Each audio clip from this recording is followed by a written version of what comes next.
আসসালামু আলাইকুম এভরিওয়ান, সবাই কেমন আছো? আশা করি সবাই ভালো আছো। আমিও ভালো আছি।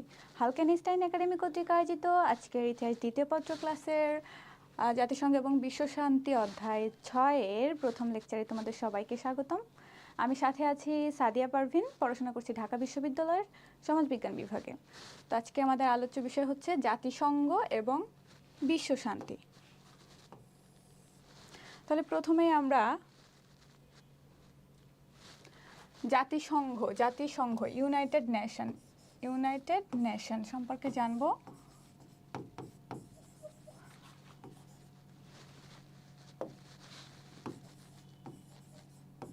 ইউনাইটেড নেশন এটা কেন প্রতিষ্ঠিত হয়েছিল? এটা মূলত প্রতিষ্ঠিত হয়েছিল জাতিপুঞ্জ লিগ অব নেশন গঠিত হয়েছিল 1919 সালে। 1919-এ লিগ অফ নেশনস। এটা কেন গঠিত হয়েছিল? দ্বিতীয় বিশ্বযুদ্ধের ভয়াবহতা দেখে বিশ্ব নেতৃবৃন্দ তখন একটা সংস্থা, আন্তর্জাতিক সংস্থা উদ্ভাবন করার বা প্রতিষ্ঠা করার একটা প্রয়োজনীয়তা অনুভব করে। সেই প্রয়োজনীয়তা থেকে 1919 সালে লিগ অফ নেশন গঠন করা হয়। কিসের ভিত্তিতে? তৎকালীন মার্কিন যুক্তরাষ্ট্রের প্রেসিডেন্ট উড্রো উইলসন, তৎকালীন মার্কিন প্রেসিডেন্ট উড্রো উইলসনের 14 দফার ভিত্তিতে লিগ অফ নেশন গঠন করা হয়।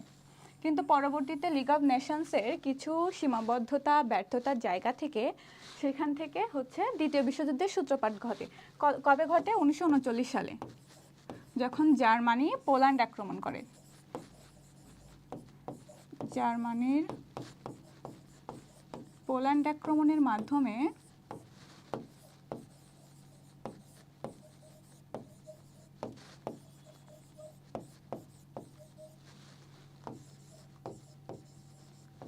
অল্ডার সেকেন্ড, তাই তো? আচ্ছা, দ্বিতীয় বিশ্বযুদ্ধের সূত্রপাত ঘটলো। তখন দ্বিতীয় বিশ্বযুদ্ধের একটা পর্যায়ে আমরা দেখতে পাই যে জাপানে পারমাণবিক বোমা বিস্ফোরণ করা হয়। এক পর্যায়ে দেখা যায় যে বিশ্বে ব্যাপক ক্ষয়ক্ষতি হয়, জানমালের, পরিবেশের, সব কিছুর। এই যে ভয়াবহতা, এই ভয়াবহতা থেকে 1945 সালে এসে ইউনাইটেড নেশন গঠন করা হয়। 1945 সালে কেন গঠন করা হয়? যেহেতু বিশ্ব অলরেডি দুইটা বিশ্বযুদ্ধ প্রত্যক্ষ করেছে, ভয়াবহতা সম্পর্কে জানে। তখন যারা মিত্রপক্ষ ছিল, ওই মিত্রপক্ষ বিজয় শক্তি, তারা প্রয়োজন অনুভব করলো যে ভবিষ্যতে যাতে এই ধরনের আর কোনো যুদ্ধ না সৃষ্টি হয়, না তৈরি হয়, শান্তিপূর্ণ একটা সহাবস্থান যাতে সারা বিশ্বে বজায় থাকে, এই প্রয়োজনীয়তা থেকে 1945 সালে ইউনাইটেড নেশন গঠন করা হয়। ওকে, জাতিসংঘ গঠন করা হয়। তো এই জাতিসংঘ গঠন করার জন্য কয়েকটা সনদ, তারপরে প্রস্তাবনা, ঘোষণা, এগুলো মাধ্যমে আস্তে আস্তে এক পর্যায়ে যে 1945 সালে যে ইউনাইটেড নেশনের প্রতিষ্ঠা হলো, সেটা কবে হয়? 24শে অক্টোবর। 24শে অক্টোবর। এই জন্য এই দিনটাকে বলা হয় যে জাতিসংঘ দিবস। তাহলে সারা পৃথিবীতে এই 24শে অক্টোবরকে জাতিসংঘ দিবস হিসেবে পালন করা হচ্ছে। 1945 সালে 24শে অক্টোবর যেহেতু এটার আনুষ্ঠানিক যাত্রা শুরু হয়েছিল, জাতিসংঘ প্রতিষ্ঠিত হয়েছিল, এই জন্য এই ডেটটাকে আমরা এভাবে পালন করছি। এখন এই যে ডেটটা, মানে ইউনাইটেড নেশন যে গঠিত হলো, এর পিছনে তো কয়েকটা আমাদের ধাপ আছে বললাম। তার মধ্যে কয়েকটা প্রথমত হয় যেটা, সেটা হচ্ছে লন্ডন ঘোষণা। 1941 সাল থেকে কার্যক্রম শুরু হয়ে যায়। এটা হয় 1941 সালে। এটা বলা হয় যে জাতিসংঘ প্রতিষ্ঠার প্রথম পদক্ষেপ লন্ডন ঘোষণা। এটা 41 সালে হয়েছে। লন্ডন ঘোষণার পরে আটলান্টিক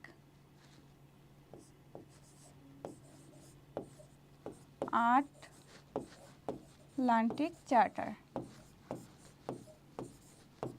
এটা হয়েছিল দুইটা দেশের মধ্যে, একটা ইউএসএ মানে মার্কিন যুক্তরাষ্ট্র, আর একটা ব্রিটেন, ইউকে। এই দুইটা দেশের একটা দ্বিপাক্ষিক একটা গোপন চুক্তি হয় বা গোপন একটা আলোচনা হয়। এটা কোথায় হয়? উত্তর আটলান্টিক মহাসাগরের দুইটা রণতরীতে।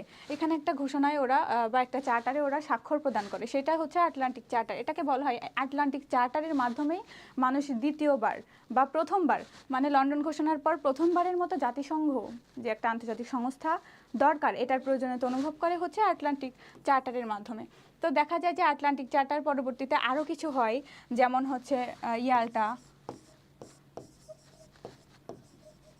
ইয়াল্টা সম্মেলন হয়, তারপরে মস্কো সম্মেলন হয়, তারপরে তেহরান সম্মেলন হয়।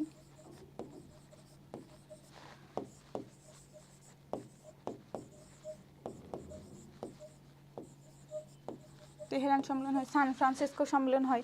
তো সান ফ্রান্সিসকো হয় একদম লাস্টে, সান ফ্রান্সিসকো।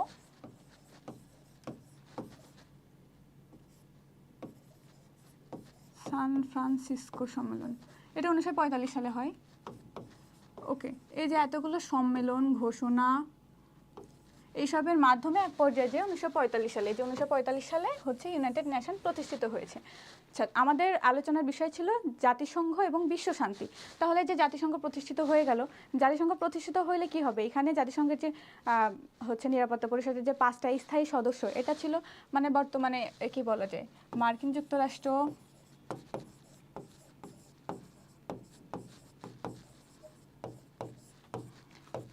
তারপরে হচ্ছে একটু ক্লিয়ার করি,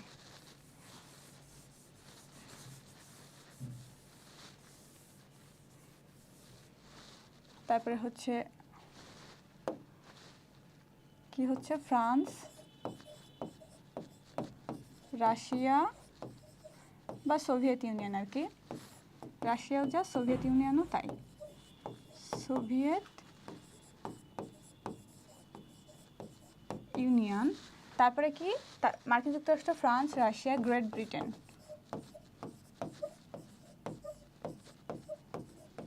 এবং হচ্ছে চীন। এই 5টা হচ্ছে, এই যে 5টা দেশের নাম, 5টা দেশ হচ্ছে স্থায়ী সদস্য, স্থায়ী সদস্য। এখন এই যে 5টা দেশ, এদের আছে হচ্ছে ভেটো ক্ষমতা। এখন যদি কোনো প্রস্তাব, বিল উপস্থাপনা বা যে কোনো কিছু আলোচনার জন্য জাতিসংঘে যদি নেওয়া হয়, তাহলে যদি এই 5টা দেশের যে কোনো একটা দেশ ভেটো দেয়, তাহলে এই প্রস্তাবটা নাকচ করে দেওয়া হবে। আচ্ছা, এখন ভেটো কি? ভেটো, ভেটো অর্থ হচ্ছে আমি মানি না। এখানে একটা ব্যাপার হচ্ছে, যখন বাংলাদেশের পক্ষে, যে পাকিস্তান বাংলাদেশ মানে পূর্ব পাকিস্তান পশ্চিম পাকিস্তানে যখন যুদ্ধ হচ্ছে 71 সালে, তখন এই সময় হচ্ছে যুদ্ধ বন্ধের জন্য একটা প্রস্তাবনা দেওয়া হয় জাতিসংঘে। তো দেওয়ার পরে রাশিয়া তখন বাংলাদেশের সাপোর্টে ছিল, সে হচ্ছে ভেটো দেয়, দিয়ে যে আমি মানি না। তার মানে সে চাচ্ছে বাংলাদেশের স্বাধীনতা যুদ্ধটা সফল হোক, বাংলাদেশ স্বাধীন হোক আর কি। বাংলাদেশের পক্ষে ভেটো দিয়েছিল ওই সময় রাশিয়া। ঠিক আছে, তাহলে এখন আমরা পরবর্তীতে আমরা স্লাইডে ফিরে যাই, দেখি আমাদের আলোচনায় কি আছে।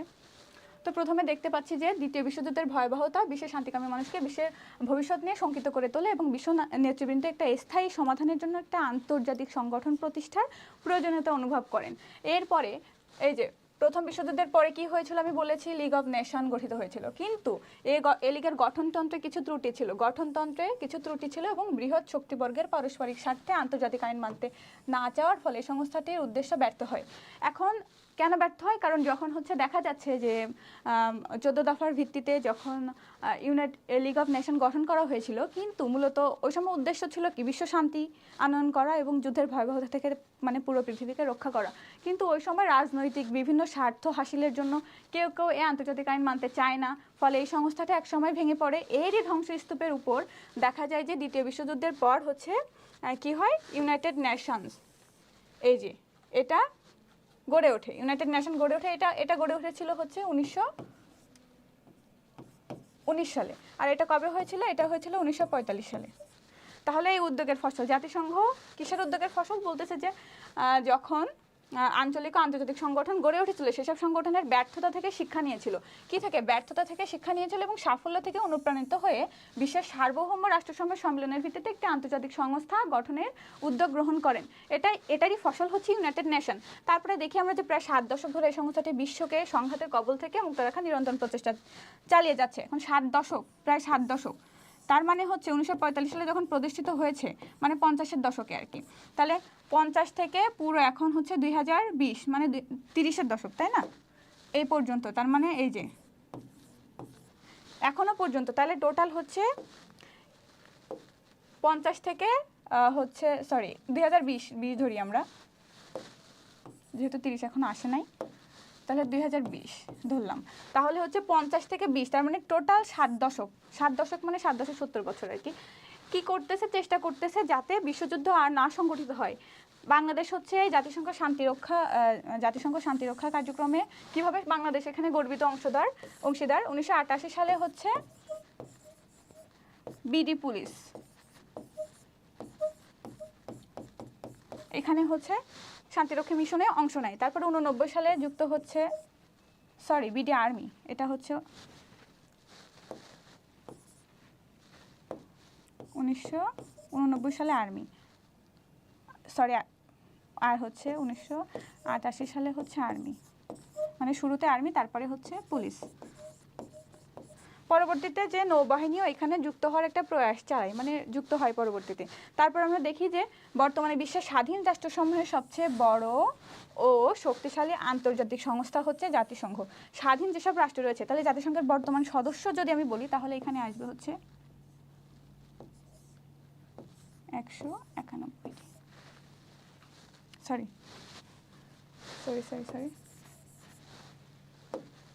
193। তো হচ্ছে বাংলাদেশ হচ্ছে কততম? বাংলাদেশ হচ্ছে 136তম সদস্য।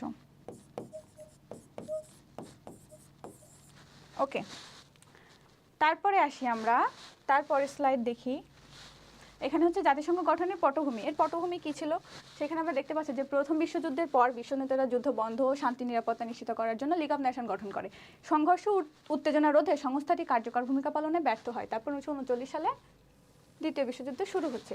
এই যুদ্ধের ধ্বংসাত্মক তাণ্ডবলীলা ও সৃষ্ট মানবতার বিপর্যয় বিশ্ব নেতাদের শান্তি নিরাপত্তা নিশ্চিত করার লক্ষ্যে পদক্ষেপ গ্রহণে অনুপ্রাণিত করলো। তারপরে হচ্ছে দ্বিতীয় বিশ্বযুদ্ধের শেষে বিজয় মিত্র শক্তি, যেগুলো বললাম, তারা হচ্ছে যুদ্ধ ও সংঘাত প্রতিরোধ করার উদ্দেশ্যে কি করে? জাতিসংঘ প্রতিষ্ঠা করে। এর মূল মন্ত্র কি? এ বিশ্ব আপনার, তার মানে এখানে হচ্ছে আপনার নিজের, এখানে আপনি কোনো ধরনের যুদ্ধ বিগ্রহ এগুলো সৃষ্টি করবেন না, শান্তি বজায় রাখবেন, এই মূল মন্ত্রে। একটি কার্যকর আন্তর্জাতিক সংগঠন গড়ে তোলার প্রচেষ্টায় নানা ধরনের পদক্ষেপ গৃহীত হয়। লিগ অব নেশনের ধ্বংসস্তূপের উপর দাঁড়িয়ে, এই যে সেই কথা, লিগ অব নেশনের ধ্বংসস্তূপের উপর দাঁড়িয়ে জাতিসংঘ প্রতিষ্ঠিত হয়। তারপরে দেখি আমরা বিশ্ব নেতৃবৃন্দ জাতিসংঘ প্রতিষ্ঠার পূর্বে অনেকবার মিলিত হয়েছিল। এখানে 1941 থেকে 45 সাল পর্যন্ত এই পথ পরিক্রমার যে কিছু সম্মেলন, সনদ আর ঘোষণা হয়েছিল, যেগুলোর কথা আমি আগেই বলেছি, লন্ডন ঘোষণা, আটলান্টিক চার্টার, তারপরে হচ্ছে ইয়াল্টা সম্মেলন, তারপরে হচ্ছে সান ফ্রান্সিসকো সম্মেলন, তেহরান সম্মেলন, এইগুলা। তো লন্ডন ঘোষণা দেখা যাচ্ছে, লন্ডন ঘোষণা হয়েছিল 1941 সালে, লন্ডন ডিক্লারেশন 1941। তো জাতিসংঘ প্রতিষ্ঠার প্রথম পদক্ষেপ হচ্ছে এই লন্ডন ঘোষণা। এখন এটা প্রশ্নে আসতে পারে অনেক সময় যে হচ্ছে জাতিসংঘ প্রতিষ্ঠার প্রথম পদক্ষেপ কি? তাহলে জাতিসংঘ প্রতিষ্ঠার প্রথম পদক্ষেপ হচ্ছে লন্ডন ঘোষণা। তারপরে হচ্ছে জার্মানি কর্তৃক ব্রিটেনকে আক্রমণ করার প্রেক্ষিতে ওই সময় হচ্ছে দ্বিতীয় বিশ্বযুদ্ধ চলাকালীন সময় কি হয়েছিল? লন্ডনের জেমস প্রাসাদে 12 জুন 41 সালে যে ঘোষণা দেয় সেটি হচ্ছে লন্ডন ঘোষণা, তো এখন যদি আমি প্রশ্ন করি বা প্রশ্ন এরকম যদি আসে লন্ডন ঘোষণা কি, তাহলে কিন্তু আমরা এটুকু মার্ক করে নিব যে জার্মানি কর্তৃক ব্রিটেনকে আক্রমণ করার প্রেক্ষিতে ইউরোপের 9টা দেশের সরকার, ইউরোপের 9টা দেশের সরকার পৃথিবীর শান্তি ও নিরাপত্তা প্রতিষ্ঠার জন্য লন্ডনের জেমস প্রাসাদে 12 জুন 41 সালে যে ঘোষণা দেয় সেটি হচ্ছে লন্ডন ঘোষণা। এই ঘোষণায় উল্লেখ ছিল স্থায়ী শান্তির জন্য আগ্রাসন মুক্ত এবং সবার জন্য অর্থনৈতিক ও সামাজিক নিরাপত্তামূলক বিশ্ব প্রয়োজন। এখানে বলতেছে অর্থনৈতিক ও সামাজিক নিরাপত্তামূলক বিশ্ব প্রয়োজন। তাহলে কীরকম বিশ্ব প্রয়োজন আমরা এখানে পেয়ে যাচ্ছি, অনেক সময় এমসিকিউতে আসতে পারে। তারপরে হচ্ছে যেখানে স্বাধীন এবং মুক্ত মানুষের স্বেচ্ছা প্রণোদিত সহযোগিতা সম্ভব। স্বেচ্ছাপ্রণোদিত তার মানে হচ্ছে স্বেচ্ছায় কেউ এখানে কি করবে? সহযোগিতা করবে, এটা সম্ভব এই সংস্থার মাধ্যমে। এটি ছিল জাতিসংঘ প্রতিষ্ঠার প্রথম পদক্ষেপ। তাহলে আমরা প্রথম পদক্ষেপের যদি প্রশ্ন আসে উত্তরটা দিতে পারবো। তারপরে দেখি হচ্ছে আটলান্টিক সনদ বা আটলান্টিক চার্টার, এটা 41 সালে হয়েছিল। এখন দেখা যায় যে আটলান্টিক সনদ ছিল মার্কিন যুক্তরাষ্ট্র, ইউএসএ আর ব্রিটেনের একটা দ্বিপাক্ষিক গোপন আলোচনার ফসল। এটা কোথায় হয়েছিল আমি বলেছি, উত্তর আটলান্টিক মহাসাগরে হয়েছিল। এই দুইটা রণতরীতে যে হয়েছিল সেই রণতরীর নাম হচ্ছে অগাস্টা, প্রিন্স অফ ওয়েলস। এই যে রণতরী, এই রণতরীতে ব্রিটেনের প্রধানমন্ত্রী উইনস্টন চার্চিল। দ্বিতীয় বিশ্বযুদ্ধের সময়, তাহলে যদি বলি যে দ্বিতীয় বিশ্বযুদ্ধের সময় ব্রিটেনের প্রধানমন্ত্রী কে ছিল, তাহলে উইনস্টন চার্চিল। এবং মার্কিন প্রেসিডেন্ট ফ্রাঙ্কলিন ডিলানো রুজভেল্ট, তাহলে এই সময় রুজভেল্ট ছিল। এরা হচ্ছে এই সনদে স্বাক্ষর করে। এই সনদের প্রস্তাব কয়টা ছিল? 8টা প্রস্তাব ছিল। আটলান্টিক সনদকে বিশ্বের 26টি দেশ সমর্থন করেছিল। তাহলে যদি প্রশ্ন করি যে কয়টা দেশ একে সমর্থন করেছিল, তাহলে 26টি দেশ সমর্থন করেছিল। লন্ডন ঘোষণার পর, এই যে লন্ডন ঘোষণার পর আটলান্টিক সনদ প্রথম পৃথিবীর মানুষকে সম্মিলিত জাতিসংঘ গঠনের স্বপ্ন দেখিয়েছিল। তাহলে যদি বলা হয় প্রশ্নে যে হচ্ছে কোন সনদ হচ্ছে পৃথিবীর মানুষকে সম্মিলিতভাবে জাতিসংঘ গঠনের স্বপ্ন দেখিয়েছিল, তাহলে তখন কিন্তু উত্তর হবে আটলান্টিক সনদ। ঠিক আছে, আটলান্টিক সনদ। তারপরে আমরা আসি যে সনদের যে 8টি নীতি ছিল তা আমরা সংক্ষেপে একটু দেখব। কয়টা নীতি আমরা এখানে জানছি যে 8টি প্রস্তাব ছিল, 8টি নীতি। যদি কোনো দেশ বা জাতি ভবিষ্যতে আধিপত্য বিস্তার বা সম্প্রসারণ নীতি গ্রহণ করা থেকে মানে কোনো দেশ বা জাতি ভবিষ্যতে আধিপত্য বিস্তার মানে যুদ্ধবিগ্রহ করে অন্যের একটা দেশ দখল করে নেওয়া এইসব থেকে নীতি থেকে বিরত থাকবে। তারপরে বলছে যে স্বনির্ভর জাতি জনগণের ইচ্ছায় তাদের স্বাধীন সরকার গঠন করতে পারবে, মানে যারা হচ্ছে স্বনির্ভর জাতি তারা হচ্ছে তাদের নিজস্ব ইচ্ছায় একটা সরকার গঠন করতে পারবে, কোনো সমস্যা নেই। তারপরে হচ্ছে প্রতিবেশী দেশের সম্মতি ছাড়া কোনো দেশের সীমারেখা চিহ্নিত করা যাবে না। সাপোজ ভারত যদি চায় এখন বাংলাদেশের হচ্ছে কিছু অংশ নিয়ে নেবে, তাহলে সে পারবে না, আমাদের সম্মতি লাগবে অবশ্যই, যে আমরা যদি দিতে চাই তাহলে তারা পাবে। তার মানে এখানে ওই ব্যাপারটাই বলা হচ্ছে যে প্রতিবেশী দেশের সম্মতি ছাড়া কোনো দেশের সীমারেখা চিহ্নিত করা যাবে না, সীমানা চিহ্নিত করা যাবে না। তারপরে হচ্ছে বিশ্বের প্রতিটি রাষ্ট্রের সমান বাণিজ্যিক ও অর্থনৈতিক অধিকার থাকবে, প্রতিটি রাষ্ট্রের সমানভাবে এইসব অধিকারগুলো থাকবে। তারপর হচ্ছে নাৎসি ও ফ্যাসিস্ট শক্তির পতনের পর প্রতিটি দেশ নিজেদের অর্থনৈতিক অবস্থা বা অর্থনৈতিক উন্নতির জন্য দারিদ্র্য দূরীকরণ ও বিদেশি আক্রমণ মোকাবিলার জন্য কাজ করবে। এই এজেন্ডাটা ছিল মূলত ইউএসের, মার্কিন যুক্তরাষ্ট্রের। তার মানে ওরা চাচ্ছিল এখানে গণতন্ত্র প্রতিষ্ঠা পাক, তারপরে ওরা হচ্ছে একটা মুক্তবাজার অর্থনীতি চালু হোক, ওরা এখানে বিজনেস করবে আর কি, ব্যবসা করবে। তারপরে হচ্ছে মানে শুধুমাত্র এই দেশ যে না, অন্যান্য দেশে ওদের ব্যবসা করবে, এইটাই ছিল এটার এজেন্ডা মূলত। তারপরে দেখি প্রতিটি দেশ উন্নত জীবনযাপনের ও সামাজিক নিরাপত্তার প্রয়োজনে কাজ করবে, তাহলে এই লক্ষ্যে কাজ করবে। তারপরে প্রতিটি দেশের সৈন্য, যুদ্ধজাহাজ, বিমান, যুদ্ধের অন্যান্য উপকরণ কমাবে এবং সমুদ্রপথ ব্যবহারের ক্ষেত্রে প্রতিটি দেশের সুযোগ থাকবে। ঠিক আছে, তার মানে কি যুদ্ধ যাতে তৈরি না হয় এই জন্যই উপকরণগুলো কমানোর নির্দেশনা দেওয়া হয়েছে। প্রথমে যখন এই আটলান্টিক সনদটা প্রথম হচ্ছে আসে তখন এই যে 8টি প্রস্তাবনা বা নীতি ছিল এর মধ্যে একটা নীতি এটা। তারপরে বলছে যে এই সনদে বর্ণিত লক্ষ্য উদ্দেশ্যের প্রতি ভিত্তি করে পরবর্তীতে অনেক আন্তর্জাতিক চুক্তি স্বাক্ষরিত হয়েছে, মানে এইটার উপরে ভিত্তি করে, এই সনদের উপর। যেমন গ্যাট কি, general agreement on tariffs and trade, বাণিজ্য শুল্ক নীতির উপর, তাই তো। তাহলে এটা কিন্তু অনেক সময় জ্ঞানমূলকে আসতে পারে, ক নম্বরে আসতে পারে যে গ্যাটের ফুল ফর্ম কি, গ্যাট কি, তখন কিন্তু আমরা লিখবো general agreement on tariffs and trade. পরবর্তী স্লাইডে যাই। পরে হচ্ছে ওয়াশিংটন সম্মেলন। ওয়াশিংটন হচ্ছে যুক্তরাষ্ট্রের একটা শহর, 1942 সালে এই সম্মেলন হয়েছিল। আচ্ছা, 1942 সালের জানুয়ারি মাসে মার্কিন যুক্তরাষ্ট্রের ওয়াশিংটনে, এই যে মার্কিন যুক্তরাষ্ট্রের ওয়াশিংটনে, তো যদি এখন জ্ঞানমূলকে আসে যে ওয়াশিংটন আসলে কোথায়, তাহলে এটা কিন্তু ইউএসএতে, মার্কিন যুক্তরাষ্ট্রে। তারপরে এই সম্মেলনে মার্কিন যুক্তরাষ্ট্র, ব্রিটেন, চীন ও সোভিয়েত ইউনিয়ন যে ইউনাইটেড নেশন ডিক্লারেশনে স্বাক্ষর করে, তাতে আটলান্টিক চার্টারকে, মানে আগের যে চার্টার ওইটাকে 1941 সালে যে চার্টারটা স্বাক্ষর করা হয়েছিল, এই চার্টারের অনুমোদন দেওয়া হয়। পরবর্তীতে 22টি দেশ এতে অনুমোদন দেয়, তাহলে এখানে আরও 22টি দেশ পরবর্তীতে অনুমোদন দিচ্ছে। এই সম্মেলনেই প্রথম ইউনাইটেড নেশন শব্দটি ব্যবহার করা হয়। তাহলে যদি বলা হয় যে ইউনাইটেড নেশন শব্দটি কোথায় প্রথম ব্যবহার করা হয়, তাহলে কিন্তু ওয়াশিংটন সম্মেলনে হবে। ঠিক আছে, ওয়াশিংটন কোথায়, এটা মার্কিন যুক্তরাষ্ট্রের ওয়াশিংটন সিটি আর কি। তারপরে একটা শহর, ওয়াশিংটনে কি করে মার্কিন প্রেসিডেন্ট রুজভেল্ট, 42 সাল, বলছি যে দ্বিতীয় বিশ্বযুদ্ধের সময় মার্কিন প্রেসিডেন্ট ছিল রুজভেল্ট এবং ব্রিটেনের ছিল উইনস্টন চার্চিল। তো এখানে 3বার মিলিত হয়, তাহলে এরা কয়বার মিলিত হয়, 3বার। প্রথমবার যে মিলিত হয় 41 সালের ডিসেম্বরে শুরু হয়, আর 42 সালের জানুয়ারি মাস পর্যন্ত এই সম্মেলনটা চলে। এটার হচ্ছে এই সম্মেলনের যে আলোচনার মূল বিষয় ছিল, এটা হচ্ছে মিত্রপক্ষের যুদ্ধ কৌশল, মানে তারা কিভাবে যুদ্ধ করবে, যেহেতু দ্বিতীয় বিশ্বযুদ্ধ চলতেছে, তো তারা কিভাবে যুদ্ধ করবে এটা নিয়ে এই সম্মেলনে আলোচনা করা হয়। তারপরে এই সম্মেলনের ছদ্মনাম, কোড নেম, কি নাম ছিল, আর্কাডিয়া। তাহলে এই সম্মেলনের ছদ্মনাম ছিল, কোড নেম ছিল আর্কাডিয়া। ঠিক আছে, দ্বিতীয় সম্মেলনটি ছিল মূলত মিত্রবাহিনীর উপর, উত্তর আফ্রিকার অবতরণ সংক্রান্ত, মিত্রবাহিনীর উত্তর আফ্রিকায় অবতরণ সংক্রান্ত, উত্তর আফ্রিকায় যাবে এই সংক্রান্ত আলোচনা হয়েছিল দ্বিতীয় সম্মেলনে। এটি অনুষ্ঠিত হয়েছিল 42 সালের জুন মাসে। তারপর যে তৃতীয় সম্মেলনটি হয় এটা হচ্ছে 43 সালের মে মাসে হয়। এটি ছিল ইতালি অভিযান, মানে ইতালিয়াদের যেহেতু বিরোধী পক্ষ ছিল, ইতালি অভিযান, প্রশান্ত মহাসাগরের যুদ্ধ এবং জার্মানিতে বিমান আক্রমণ, এইগুলো ছিল এটার হচ্ছে আলোচনার বিষয় সম্মেলনের। এই তৃতীয় সম্মেলনের ছদ্মনাম ছিল ট্রিডেন্ট, TRIDENT। ঠিক আছে, তাহলে ছদ্মনামের ব্যাপারটা গেল প্রথমটা, থার্ডটা, এটা হচ্ছে ফার্স্ট, এটা হচ্ছে থার্ড, সেকেন্ডটার কিন্তু নাম নাই। ওকে, তারপরে আমরা আসি মস্কো সম্মেলন হয়েছিল মস্কো, রাশিয়ার মস্কোতে 1943 সালে। ঠিক আছে, Moscow conference, Moscow, MOSCOW, Moscow. ঠিক আছে, 43 সালের 18 থেকে 30 অক্টোবর এই সম্মেলন অনুষ্ঠিত হয়। এই সম্মেলনে কারা অংশ নেয়, এসব দেশের যে হচ্ছে ব্রিটেন, মার্কিন যুক্তরাষ্ট্র, রাশিয়া এবং হচ্ছে চীন, এই চীনের পররাষ্ট্রমন্ত্রীরা, তাহলে সবার পররাষ্ট্রমন্ত্রীরাই কিন্তু এই সম্মেলনে আসে।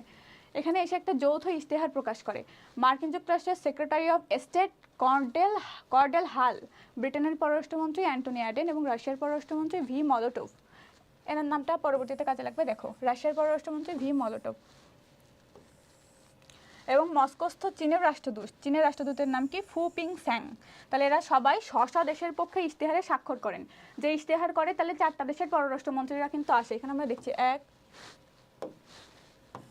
2 3 4, 4টা দেশের পররাষ্ট্রমন্ত্রীরা, তাহলে এই যে পররাষ্ট্রমন্ত্রীরা আসে এখানে একটা ইশতেহারে স্বাক্ষর করে। ইশতেহারের 4র্থ অনুচ্ছেদে 4 নম্বর অনুচ্ছেদে কি বলা হচ্ছে? আন্তর্জাতিক শান্তি ও নিরাপত্তা রক্ষার জন্য ক্ষুদ্র বৃহৎ শান্তিপ্রিয় রাষ্ট্রগুলোর সার্বভৌমিকতা ও সমতার ভিত্তিতে একটি আন্তর্জাতিক প্রতিষ্ঠান স্থাপনের প্রয়োজনীয়তা এর 4 শক্তি স্বীকার করছে। তার মানে তারা স্বীকার করছে যে একটা প্রয়োজনীয়তা আছে একটা আন্তর্জাতিক সংস্থা বা প্রতিষ্ঠান স্থাপনের। এই তাইলে হচ্ছে এটাই হচ্ছে ইশতেহারের 4র্থ অনুচ্ছেদে এই কথাটা বলা হয়েছে যে 4 শক্তি এটা স্বীকার করে নিচ্ছে। তারপরে এই ঘোষণার মাধ্যমে মিত্রপক্ষের 4 প্রধান শক্তি একটি আন্তর্জাতিক সংস্থা গঠনের ব্যাপারে ঐক্যমত্য প্রকাশ করেন। এই একই বছর তেহরান সম্মেলন, তার মানে হচ্ছে 43 সালে আরেকটা সম্মেলন হয়, সেটা হচ্ছে তেহরান সম্মেলন। এটা জাতিসংঘের কার্যকারিতা নিয়ে বিশদ আলোচনা করা হয়, তার মানে জাতিসংঘ কিভাবে কাজ করবে এইসব নিয়ে বিশদ আলোচনা করা হয়। পরবর্তী স্লাইডে দেখি তেহরান সম্মেলন। সেই তেহরান সম্মেলন 43 সালে। তেহরান কোথায়? ইরানের তেহরান, তাই তো। তারপরে দেখি আমরা 43 সালের অক্টোবর মাসে ব্রিটেন, যুক্তরাষ্ট্র, রাশিয়া ও চীন, এখানে কিন্তু হচ্ছে নাই, ব্রিটেন, যুক্তরাষ্ট্র, রাশিয়া, চীন, ফ্রান্স নাই। এখানে যে কূটনৈতিক নেতৃবৃন্দরা তারা হচ্ছে আন্তর্জাতিক সংগঠনের অভিপ্রায়ে সংবলিত ঘোষণায় স্বাক্ষর করে। তাহলে তেহরান সম্মেলনে এসে এখানে স্বাক্ষর করলো। এই ঘোষণায় বলা হয় এই সংগঠন সকল শান্তিপ্রিয় দেশের সার্বভৌম ক্ষমতা নীতির উপর প্রতিষ্ঠিত হবে, মানে সার্বভৌম সমতা নীতির উপর প্রতিষ্ঠিত হবে। নভেম্বরে রাশিয়ার স্টালিনের সাথে, তার মানে দ্বিতীয় বিশ্বযুদ্ধের সময় রাশিয়ার স্টালিন ছিল, তাই তো, জোসেফ স্টালিন। আর তার সাথে উইনস্টন চার্চিল এবং রুজভেল্ট তেহরানে মিলিত হয়ে সকল রাষ্ট্রকে সংগঠনে যোগদানের ব্যাপারে একটি বিবৃতি দেয়। এখানে তারা অভিমত দেয় যে তাদের বিবৃতি বিশ্বে চিরস্থায়ী শান্তি প্রতিষ্ঠা করবে। তারা যে বিবৃতিটা দিয়েছে এটা বিশ্বে চিরস্থায়ী শান্তি প্রতিষ্ঠা করবে। তারপরে স্লাইড আমরা দেখি যে ব্রেটন উডস সম্মেলন। ব্রেটন উডস সম্মেলন 1944 সালে। ব্রেটন উডস, ঠিক আছে। ব্রেটন উডস তাহলে কি? এটা কিন্তু যুক্তরাষ্ট্রের, এটাও যুক্তরাষ্ট্রের নিউ হ্যাম্পশায়ারের ব্রেটন উডস একটা শহর। তাহলে যদি বলে ব্রেটন উডস কোথায়, তাহলে কিন্তু মার্কিন যুক্তরাষ্ট্রে, মানে ইউএসএতে, এখানকার একটা শহর, নিউ হ্যাম্পশায়ারের একটা শহর। এখানে 44টি দেশ এখানে মিলিত হচ্ছে। কোথায়? ব্রেটন উডস সম্মেলনে 44টি দেশ মিলিত হচ্ছে বিশ্ব অর্থনীতির ভঙ্গুর অবস্থাকে স্থিতিশীল করার জন্য। তার মানে যেহেতু বিশ্বযুদ্ধ চলতেছে 44 সাল পর্যন্ত, তখন বিশ্বযুদ্ধ চলতেছে, তাহলে এই সময় এসে কি হবে? বিশ্ব অর্থনীতি ভঙ্গুর হয়ে যাবে, কারণ যুদ্ধের দিকে অনেক ক্ষয়ক্ষতি, ব্যয়, সবকিছুই সব দেশ তো কন্ট্রিবিউট করছে। তো এই ক্ষেত্রে দেখা যাবে যে অর্থনীতি ভঙ্গুর হয়ে যাবে। এই অবস্থাকে স্থিতিশীল করার জন্য 2টি অর্থনৈতিক প্রতিষ্ঠান প্রতিষ্ঠা করার সিদ্ধান্ত নেওয়া হয়। এই প্রতিষ্ঠান দুটি কি? IMF, ইন্টারন্যাশনাল মনিটারি ফান্ড, আর একটা হচ্ছে IBRD প্রতিষ্ঠিত হয়। এই জন্য এই দুটি প্রতিষ্ঠানকে অনেক সময় ব্রেটন উডস প্রতিষ্ঠানও বলা হয়। তাহলে হচ্ছে IMF এবং IBRD-কে কি বলা হয়? ব্রেটন উডস প্রতিষ্ঠান। যেহেতু এখানে এটার হচ্ছে প্রতিষ্ঠার ব্যাপারে সিদ্ধান্ত নেওয়া হয়েছিল, এই জন্য এটাকে আমরা কি বলছি? ব্রেটন উডস প্রতিষ্ঠান বলা হচ্ছে।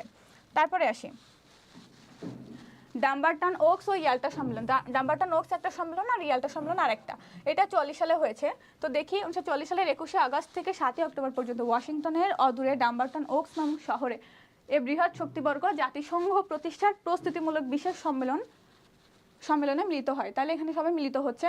এই বৈঠকে জাতিসংঘের রূপরেখা নিয়ে আলোচনার সময় ভেটো বা নিরাপত্তা পরিষদে একক বিরোধিতার কোনো প্রস্তাব নাকচ করার অধিকার নিয়ে মতবিরোধ দেখা যায়। তার মানে হচ্ছে নিরাপত্তা পরিষদ যে এখানে ভেটো দিয়ে বা প্রস্তাব নাকচ করতে পারবে, এ নিয়ে একটা মতবিরোধ দেখা দিয়েছে সবার মধ্যে। তাছাড়া সোভিয়েত ইউনিয়নের অন্তর্ভুক্ত সব প্রজাতন্ত্রের জন্য পৃথক ভোটাধিকার দাবি করলে সমস্যা হয়। তার মানে কি 1922 সালে যে হচ্ছে সোভিয়েত ইউনিয়ন অনেকগুলো রাষ্ট্র নিয়ে একসাথে 15টা প্রজাতন্ত্রের রাষ্ট্র নিয়ে যে হচ্ছে সোভিয়েত ইউনিয়ন গঠন করেছিল, USSR গঠন করেছিল।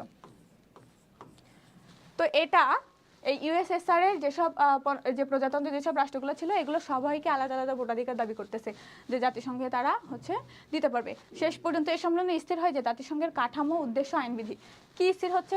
জাতিসংঘের কাঠামো কেমন হবে, এর উদ্দেশ্য কি থাকবে, আইনবিধি কেমন হবে, এসব প্রণয়নের জন্য অদূর ভবিষ্যতে একটি সম্মেলন আহ্বান করা হবে। তাহলে এই ব্যাপারটাকে মুলতবি রাখা হচ্ছে যে ভবিষ্যতে আমরা এটা নিয়ে আর একটা সম্মেলন আহ্বান করে সেইখানে আলোচনা করব। তারপরে দেখা যাচ্ছে যে সে মোতাবেক ক্রিমিয়ায়, এটা রাশিয়ার হচ্ছে ক্রিমিয়ার ইয়াল্টা নামক স্থানে 45 সালে আরেকটা সম্মেলন হচ্ছে 4 থেকে 11 ফেব্রুয়ারি পর্যন্ত একটা সম্মেলন হয়, যেটা হচ্ছে ইয়াল্টা সম্মেলন। এই সম্মেলনে কি বলা হয়, রুজভেল্ট, চার্চিল আর স্টালিন কর্তৃক ডাম্বারটন ওকসে যে হচ্ছে সম্মেলনের যে প্রস্তাবগুলো গৃহীত হয়েছিল, এই প্রস্তাবগুলো রাশিয়ার প্রস্তাব মতো বায়োলরুশিয়া কেন বলা হচ্ছে, বায়োলরুশিয়া অর্থ হচ্ছে সাদা রাশিয়া। ওই সময় আর কি বায়োলরুশিয়া বলা হতো, কিন্তু বর্তমানে এটার নাম হচ্ছে বেলারুশ। রাশিয়া নট, তাই তো। তারপরে দেখি আমরা ইউক্রেনকে জাতিসংঘের সদস্যপদ দেওয়ার সিদ্ধান্ত হয়, তাহলে রাশিয়ার প্রস্তাব মতো রাশিয়া প্রস্তাব দিয়েছিল যে সবাইকে হচ্ছে ভোটাধিকার দিবে, কিন্তু এখানে দেখা যাচ্ছে যে জাতিসংঘের সদস্যপদ হিসেবে বেলারুশ আর ইউক্রেনকে ওই সময় দেওয়া হয়েছে। সম্মেলনে স্থির হয় 45 সালের 25 এপ্রিল মার্কিন যুক্তরাষ্ট্রের সান ফ্রান্সিসকোতে জাতিসংঘের নির্বাহী সম্মেলন অনুষ্ঠিত হবে। তার মানে আরেকটা সম্মেলন হবে পরবর্তীতে 45 সালের 25 এপ্রিল, সেটা হচ্ছে সান ফ্রান্সিসকোতে, এটাও মার্কিন যুক্তরাষ্ট্রের একটা শহর। তারপরে এখানে অনুষ্ঠিত হবে, যেখানে জাতিসংঘ সনদ, ইউনাইটেড নেশনস অর্গানাইজেশন চার্টার প্রণীত হবে। তাহলে জাতিসংঘ সনদ প্রণীত হবে হচ্ছে সান ফ্রান্সিসকো সম্মেলনে। এই সম্মেলনে তাহলে সনদটা হচ্ছে প্রদান করা হয়নি, ঠিক আছে, তারপরে প্রণীত হয়নি। তারপরে আমরা দেখব যে সান ফ্রান্সিসকো সম্মেলন হয়েছিল 45 সালে, এর পরপরই আসলে জাতিসংঘ আর কি অনুমোদন পায়, জাতিসংঘ তার যাত্রা শুরু করে। তারপরে দেখি দ্বিতীয় বিশ্বযুদ্ধ তখন প্রায় শেষের দিকে না, 45 সালে তো শেষ। তো 45 সাল যখন শেষের দিকে, তখন শুধুমাত্র আনুষ্ঠানিকভাবে ওরা এই যে জয়লাভ এখন সময়ের ব্যাপার মাত্র বলা হচ্ছে। এরূপ সময় মার্কিন যুক্তরাষ্ট্রের সান ফ্রান্সিসকো শহরে কি হয়, যেসব রাষ্ট্র অক্ষ শক্তির বিরুদ্ধে লড়াই অংশ নিয়েছিল, তার মানে হচ্ছে মার্কিন যুক্তরাষ্ট্র, সোভিয়েত ইউনিয়ন, গ্রেট ব্রিটেন, এরা যেসব অক্ষ শক্তির বিরুদ্ধে ছিল, জার্মানির বিপক্ষে ছিল, জার্মানি ইতালির বিপক্ষে, এইসব রাষ্ট্রগুলো কি করেছিল, তাদের সম্মেলন আহ্বান করা হয়।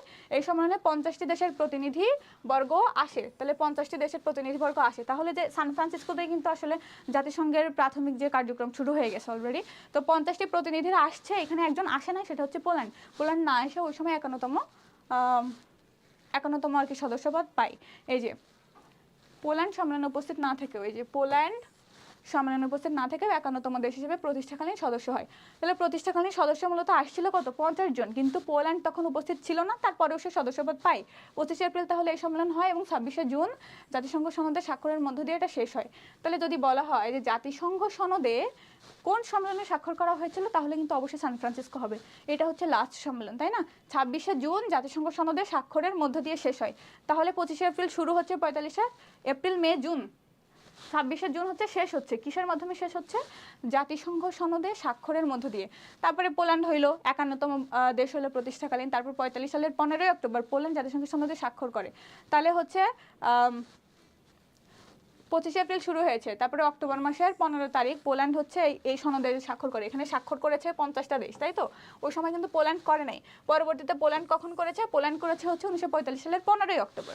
তারপরে আসি হচ্ছে 5টি বৃহৎ শক্তি, ইংল্যান্ড, ফ্রান্স, মার্কিন যুক্তরাষ্ট্র, চীন, সোভিয়েত ইউনিয়ন। এই যে 5টা দেশ, এর অনুমোদনের পর 24 অক্টোবর 1945 সাল থেকে জাতিসংঘের কার্যক্রম শুরু হয়। জাতিসংঘের কার্যক্রম প্রথম শুরু হয় যে সেপ্টেম্বরের 3য় মঙ্গলবার থেকে। তাহলে হচ্ছে এখানে আমরা দেখতে পাচ্ছি অক্টোবর, নভেম্বর, ডিসেম্বর, তাহলে আর তখন হইতেছে না। পরবর্তীতে হচ্ছে সেপ্টেম্বরের 3য় মঙ্গলবার এর কার্যক্রম শুরু হয়, সাধারণ সভার কার্যক্রম। তারপরে দেখি যে এজন্য প্রতি বছর পৃথিবীর সব রাষ্ট্র 24 অক্টোবরকে জাতিসংঘ দিবস হিসেবে পালন করে থাকে। তাহলে 24 অক্টোবর, সেই 24 অক্টোবরকে জাতিসংঘ দিবস হিসেবে পালন করে থাকছে, এখন আমরা পালন করি। তারপরে দেখব জাতিসংঘের উদ্দেশ্য গঠন। উদ্দেশ্য কী ছিল, এর উদ্দেশ্য ছিল 3টা। এই উদ্দেশ্য সম্পর্কে আমরা এখন দেখব। অনেক সময় প্রশ্ন আসতে পারে যে জাতিসংঘের উদ্দেশ্য কী ছিল, তখন কিন্তু আমাদেরকে 3টা লিখতে হবে। তো জাতিসংঘের প্রস্তাবনায় জাতিসংঘের প্রতিষ্ঠার লক্ষ্য উদ্দেশ্য সম্পর্কে বলা হয়েছে, আমরা সম্মিলিতভাবে জাতিসমূহের সদস্যরা এত দ্বারা ঘোষণা করছি যে আমরা পরবর্তী প্রজন্মকে যুদ্ধের অভিশাপ থেকে, যে যুদ্ধ দুবার মানব জাতির দুঃখ দুর্দশা সৃষ্টি করেছে, তা থেকে রক্ষার জন্য একটি আন্তর্জাতিক সংঘ। তাহলে যদি কোনোভাবে কোনো উদ্দীপকে আসে যে একটা সংঘ গঠন করেছিল, অমুক দুই বন্ধু হচ্ছে প্রথমে মানে বন্ধু ছিল, পরে হচ্ছে তাদের মধ্যে বিরোধ তৈরি হয়, তারা হচ্ছে এক সময় যে কি করে একটা সংঘ গঠন করে, তাহলে সেই সংঘটা বললেই কিন্তু জাতিসংঘ হয়ে যাবে। তাহলে অনেক সময় উদ্দীপকে আসতে পারে যে এমসিকিউতে আর কি, তখন কিন্তু আমরা জাতিসংঘটা খেয়াল করব। জাতিসংঘ গঠনের উদ্দেশ্য হচ্ছে এখানে 3টা বলে দিচ্ছি আমি, এই যে 3টা। 1 নম্বর উদ্দেশ্য কি, রাষ্ট্রসমূহ কর্তৃক দ্বিপাক্ষিক বা বহুপাক্ষিক আলোচনার মাধ্যমে যুদ্ধ পরিহার করে সমস্যা সমাধান করা। দুই পক্ষে বা আরও বহু পক্ষে আলোচনা করে যুদ্ধ পরিহার করে সমস্যার সমাধান করতে হবে। মানে যুদ্ধ করা যাবে না, সেখানে হচ্ছে 2 পক্ষ থাক আর 3 পক্ষ থাক, যাই থাক, একটা হচ্ছে আলোচনা করবে, তারা আলোচনা করে যুদ্ধ না করে সমস্যাটা সমাধান করবে যদি কোনো সমস্যার উদ্ভব হয়। তারপরে কি, মানবজাতির কল্যাণ ও অর্থনৈতিক অগ্রগতির জন্য উদ্যোগ নেয়, বিভিন্ন মানবিক কাজ, তারপরে অর্থনৈতিক বিভিন্ন প্রতিষ্ঠান সাহায্য সহযোগিতা দেয়া, এইসবের মাধ্যমে জাতিসংঘ কাজ করবে, উদ্দেশ্যের মধ্যে ছিল। তারপরে থার্ড কি, নতুন প্রতিষ্ঠিত সব রাষ্ট্রের জন্য জাতিসংঘের সদস্যপদ গ্রহণের পথ খোলা রাখা। তাহলে নতুন যেসব প্রতিষ্ঠিত রাষ্ট্র হবে সেই রাষ্ট্রগুলোর জন্য সদস্যপদ গ্রহণের একটা পথ আমরা খোলা রাখবো। কিন্তু দেখা যাচ্ছে যে লিগ অফ নেশন, যে জাতিপুঞ্জ গঠন করা হয়েছিল, এখানে আসলে হচ্ছে এই পথটা উন্মুক্ত রাখা হয় নাই, যে কারণে আসলে ওইটা ব্যর্থ হয়েছিল। ঠিক আছে,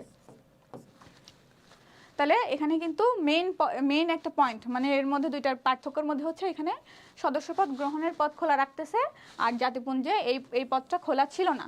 ঠিক আছে, তারপরে আসি আমরা জাতিসংঘের গঠন, ফরমেশন অফ ইউএন। বিশ্বের সব স্বাধীন জাতিসমূহ নিয়ে জাতিসংঘ গঠিত। স্বাধীন না হইলে কেউ জাতিসংঘের সদস্যপদ পাবে না। যেমন বাংলাদেশ আগে পায় না, যখন যুদ্ধ চলতেছিল তখন জাতিসংঘ তাকে স্বীকৃতি দেয় নাই। স্বীকৃতি দিছে কখন? 1974 সালে দিছে, তাই না? যুদ্ধ হয়েছে কত সালে? 71 সালে। তাহলে 71 সালে কিন্তু দেয় নাই, দিছে কবে? 74 সালে। 74 সালের 17ই সেপ্টেম্বর। আচ্ছা, তাহলে কি হচ্ছে, স্বাধীন জাতিসমূহ নিয়ে জাতিসংঘ গঠিত হবে। শুরুতে সদস্য ছিল 51টা, শুরুতে, একদম শুরুতে, যেহেতু 50টা উপস্থিত ছিল, সনদে স্বাক্ষর গ্রহণ করেছিল, স্বাক্ষর দিয়েছিল। আর 1 নম্বরটা হচ্ছে পোল্যান্ড বাকি ছিল, পোল্যান্ড পরে দিয়েছিল অক্টোবরে, তাই না? তারপরে হচ্ছে বর্তমানে সদস্য সংখ্যা হচ্ছে 193টা। এই যে 193টা। বাংলাদেশ কততম? বাংলাদেশ হচ্ছে 136তম। মোট 6টি সংস্থার সমন্বয়ে জাতিসংঘ গড়ে ওঠে। তাহলে কয়টা সংস্থা আছে এখানে? 6টা সংস্থা। একটা হচ্ছে সাধারণ পরিষদ, জেনারেল অ্যাসেম্বলি, ঠিক আছে, সাধারণ পরিষদ। তারপর নিরাপত্তা পরিষদ। নিরাপত্তা পরিষদ আসলে সকল নির্বাহী ক্ষমতার মূল অংশ। নিরাপত্তা পরিষদের তৎকালীন যখন প্রতিষ্ঠা হয়েছিল তখন এর সদস্য ছিল হচ্ছে 5টা তো স্থায়ী, আর হচ্ছে কি বলে 6টা ছিল অস্থায়ী। 5 স্থায়ী, ঠিক আছে, আর হচ্ছে 6 ছিল অস্থায়ী। তাহলে মোট ছিল কয়টা? 5 আর 6 11টা ছিল। কিন্তু পরবর্তীতে দেখা যায় যে অস্থায়ী সদস্য সংখ্যা হচ্ছে 6 থেকে উন্নীত করে 10-এ আনা হয়। তাহলে 10 আর 5 টোটাল কত হবে? টোটাল 15, মোট 15টি। তো নিরাপত্তা পরিষদ যদি কোথাও ভেটো দেয় তাহলে সেই প্রস্তাব মানে গ্রহণ করা হতো না। সাধারণ পরিষদে যদি কোনো প্রস্তাব উত্থাপন করা হতো তাও সেক্ষেত্রে নিরাপত্তা পরিষদের একটা সম্মতি লাগবে, যদি না দেয় তাহলে এটা হবে না। পরবর্তীতে 1950 সালে ইউনাইট ফর পিস, ইউনাইট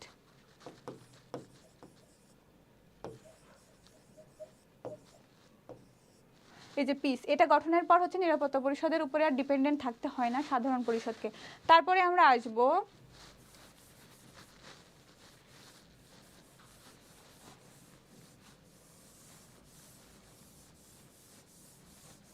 তারপরে আলোচনায় আসি যে অর্থনৈতিক ও সামাজিক পরিষদ। তাহলে অর্থনৈতিক ও সামাজিক পরিষদের কাজ কি? ইকোসক যেটাকে বলে, ইকোসক, অর্থনৈতিক ও সামাজিক পরিষদ। তারপরে আসে হচ্ছে ওসি পরিষদ। বর্তমানে যদি বলা হয় যে জাতিসংঘের কোন সংস্থার বর্তমানে কোনো কার্যক্রমই নেই বলে চলে, তাহলে ওসি পরিষদ। কারণ যখন এর জাতিপুঞ্জের ম্যান্ডেটভুক্ত যে 11টা প্রজাতন্ত্রের রাষ্ট্র ছিল তারা ওই সময় বিভিন্ন ধরনের যুদ্ধ বিগ্রহে জড়িত ছিল, স্বাধীন হতে পারতেছিল না। ওই সময় আসলে ওদের প্রশাসনিক ঝামেলা এগুলো সব কিছু মেটানোর জন্য ওসি পরিষদ গঠন করা হয়েছিল। পরবর্তীতে যখন 1999 মানে 90-এর দশকে আর কি, যখন হচ্ছে এই দেশগুলো স্বাধীন হয়ে যায় তখন ওসি পরিষদের কোনো কার্যক্রম নেই, এরপরে এর কোনো কার্যক্রম নাই। তাহলে বর্তমানে এর কোনো কার্যক্রম নেই বলে চলে। তারপরে হচ্ছে আন্তর্জাতিক বিচারালয়। আন্তর্জাতিক বিচারালয় কি? সব ধরনের হচ্ছে মানে সম্মতি নিয়ে, মনে করো যে বাংলাদেশ ভারতের মধ্যে একটা সমস্যা হলো, বাংলাদেশ মায়ানমারের মধ্যে সমুদ্র সীমানায় একটা ঝামেলা হলো, এটা যদি দুইটা দেশে সম্মতি দেয় যে হ্যাঁ আমরা আন্তর্জাতিক বিচারালয়ে এটা নিয়ে সমস্যাটা সমাধান করতে চাই, তখন তারা আলোচনায় আসবে, আন্তর্জাতিক বিচারালয় একটা সিদ্ধান্ত দেবে, সেটা মেনে চলবে এইটা। তাহলে তারপরে হচ্ছে সচিবালয়। সচিবালয়ের প্রধান হচ্ছে কি বলে, সচিবালয়ের প্রধান হচ্ছে জাতিসংঘ মহাসচিব, তাই না? তো হচ্ছে জাতিসংঘ মহাসচিব ওই সময় যখন শুরু হয়েছিল তখন হচ্ছে জাতিসংঘের মহাসচিব ছিল, প্রথম ছিল হচ্ছে ট্রিগ ভ্যালি ছিল, তাই না, শুরুতে প্রথম। আর বর্তমানে হচ্ছে নবম অ্যান্তোনিও গুতেরেস। ইনি হচ্ছে 2017 সাল থেকে বর্তমান পর্যন্ত এখনো আছে, 2017 সাল থেকে এখনো আছে। তো ইনি হচ্ছে জাতিসংঘের মহাসচিব আছেন, তো এই নবমতম, তাই না? এটা প্রথম। তো অ্যান্টনিও গুতেরেস যিনি, ইনি হচ্ছে 2001 পর্যন্ত হচ্ছে ছিল পর্তুগিজের হচ্ছে প্রধানমন্ত্রী ছিল। তারপরে হচ্ছে উনি এই যে 2017 সাল থেকে জাতিসংঘের মহাসচিবের দায়িত্বে আছেন। তারপরে যদি বলি যে হচ্ছে অ্যান্টনিও গুতেরেস হচ্ছে কোন দেশের, মানে জাতিতে উনি কোন জাতি, তাহলে হচ্ছে পর্তুগাল জাতি, পর্তুগাল।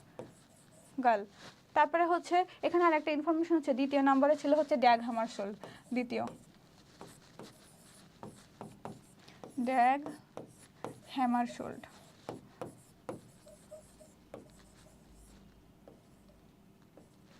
আচ্ছা, ড্যাগ হ্যামারশোল্ড ইনি হচ্ছে 2 নম্বর ছিল, তাই না? দ্বিতীয় ছিল। তো ইনি হচ্ছে তোমার সুইডেনের নাগরিক। ইনি হচ্ছে বিমান দুর্ঘটনায় মারা যায়। আর যখন 1971 সালে বাংলাদেশের মুক্তিযুদ্ধ চলতেছে, যখন যুদ্ধ চলে 71 সালে, ওই সময় ছিল মায়ানমারের উত্থান, বার্মার কি বার্মার উত্থান। ইনি হচ্ছে কিন্তু বাংলাদেশের স্বাধীনতা যুদ্ধের বিরোধিতা করেছিলেন, উত্থান। তারপরে আসি আমরা পরবর্তী আলোচনায় যে সাধারণ পরিষদের গঠন ও কার্যাবলী। সাধারণ পরিষদে কি বলা হচ্ছে যে জাতিসংঘের সদস্যভুক্ত প্রতিটি দেশ থেকে 5 জন করে প্রতিনিধি থাকবে। এই প্রতিনিধি হচ্ছে সাধারণ পরিষদ গঠিত হবে। এখন প্রতিটি দেশ থেকে 5 জন করে থাকবে, কিন্তু ভোট থাকবে একটা। এই যে একজন সভাপতি থাকবে, 21 জন সহসভাপতি, 7 জন স্থায়ী কমিটি নিয়ে সভাপতি গঠিত হবে। এই যে এখানে হচ্ছে 5 জন করে সদস্য থাকবে, কিন্তু প্রতিটি দেশের ভোট থাকবে কয়টা? একটা। কিন্তু প্রতিটি দেশ থেকে জন থাকবে, 5 জন প্রতিনিধি থাকবে, ভোট থাকবে একটা। একজন সভাপতি থাকবে, 21 জন সহসভাপতি থাকবে এবং 7 জন স্থায়ী কমিটির সভাপতি থাকবে এই পরিষদে, তাই না? বিভিন্ন বিষয় আলোচনার জন্য সাধারণ পরিষদের কমিটি রয়েছে। তাহলে এর বিভিন্ন কমিটি রয়েছে, কি? রাজনৈতিক ও নিরাপত্তা সংক্রান্ত কমিটি, তারপরে অর্থনীতি সংক্রান্ত কমিটি, তারপরে হচ্ছে সামাজিক ও সাংস্কৃতিক কমিটি, তারপরে শাসনতান্ত্রিক আয় ব্যয় সংক্রান্ত কমিটি, আইন প্রণয়ন কমিটি। এতগুলো কমিটি আছে। প্রতি বছর এই পরিষদ একবার করে অধিবেশনে মিলিত হয়। তাহলে প্রতি বছর একবার সাধারণ পরিষদের অধিবেশনে মিলিত হয়। কবে এই কমিটিগুলো? প্রতি বছর একবার। তবে নিরাপত্তা পরিষদের অনুরোধে বিশেষ জরুরি সভা কিংবা সংখ্যাগরিষ্ঠ কোনো সদস্য চাইলে, মানে বেশিরভাগ, এই যেখানে সদস্যতা হচ্ছে বেশিরভাগ সদস্য যদি চাই, তাহলে কি হবে? অধিবেশন ডাকা যেতে পারে। এই সভায় জাতিসংঘ সনদের এখতিয়ারভুক্ত সব বিষয়ে আলোচনা করা যাবে। যে জাতিসংঘ সনদে যেসব বিষয় নিয়ে এখতিয়ারভুক্ত যেসব বিষয় আছে, সবগুলো বিষয় নিয়ে এখানে আলোচনা করা যাবে। তারপরে আসি সংখ্যাগরিষ্ঠের ভোটে এখানে প্রস্তাব গৃহীত হবে। সংখ্যাগরিষ্ঠের ভোট থাকলে সেটা গৃহীত হবে। এভাবে গৃহীত প্রস্তাব 3 ভাগে 2 ভাগ সদস্যের সম্মতি এবং নিরাপত্তা পরিষদের, তার মানে যদি কোনো প্রস্তাব গ্রহণ করতে হয় তাহলে 3 ভাগে 2 ভাগ সদস্যের সম্মতি লাগবে, মানে সংখ্যাগরিষ্ঠের সম্মতি লাগবে, আর হচ্ছে নিরাপত্তা পরিষদের অনুমোদন লাগবে। এই যে তারপরে সেটা কার্যকর করা যাবে। শুরুতে নিরাপত্তা পরিষদের সম্মতি ছাড়া এই সভা কোনো প্রস্তাব গ্রহণ করতে পারত না। তারপর 1950 সালে ইউনাইট ফর পিস যে সিদ্ধান্তটি গৃহীত হয়, এটার পর থেকে সাধারণ পরিষদ নিরাপত্তা পরিষদের অনুমোদন ছাড়াও স্বাধীনভাবে সিদ্ধান্ত গ্রহণ করতে পারে। তারপরে হচ্ছে আমরা আসি, তাহলে 50 সালের পর থেকে সে স্বাধীনভাবে নিরাপত্তা পরিষদের উপরে ডিপেন্ডেন্ট না হয়েও সে কি করতে পারছে? সিদ্ধান্ত গ্রহণ করতে পারছে। তারপরে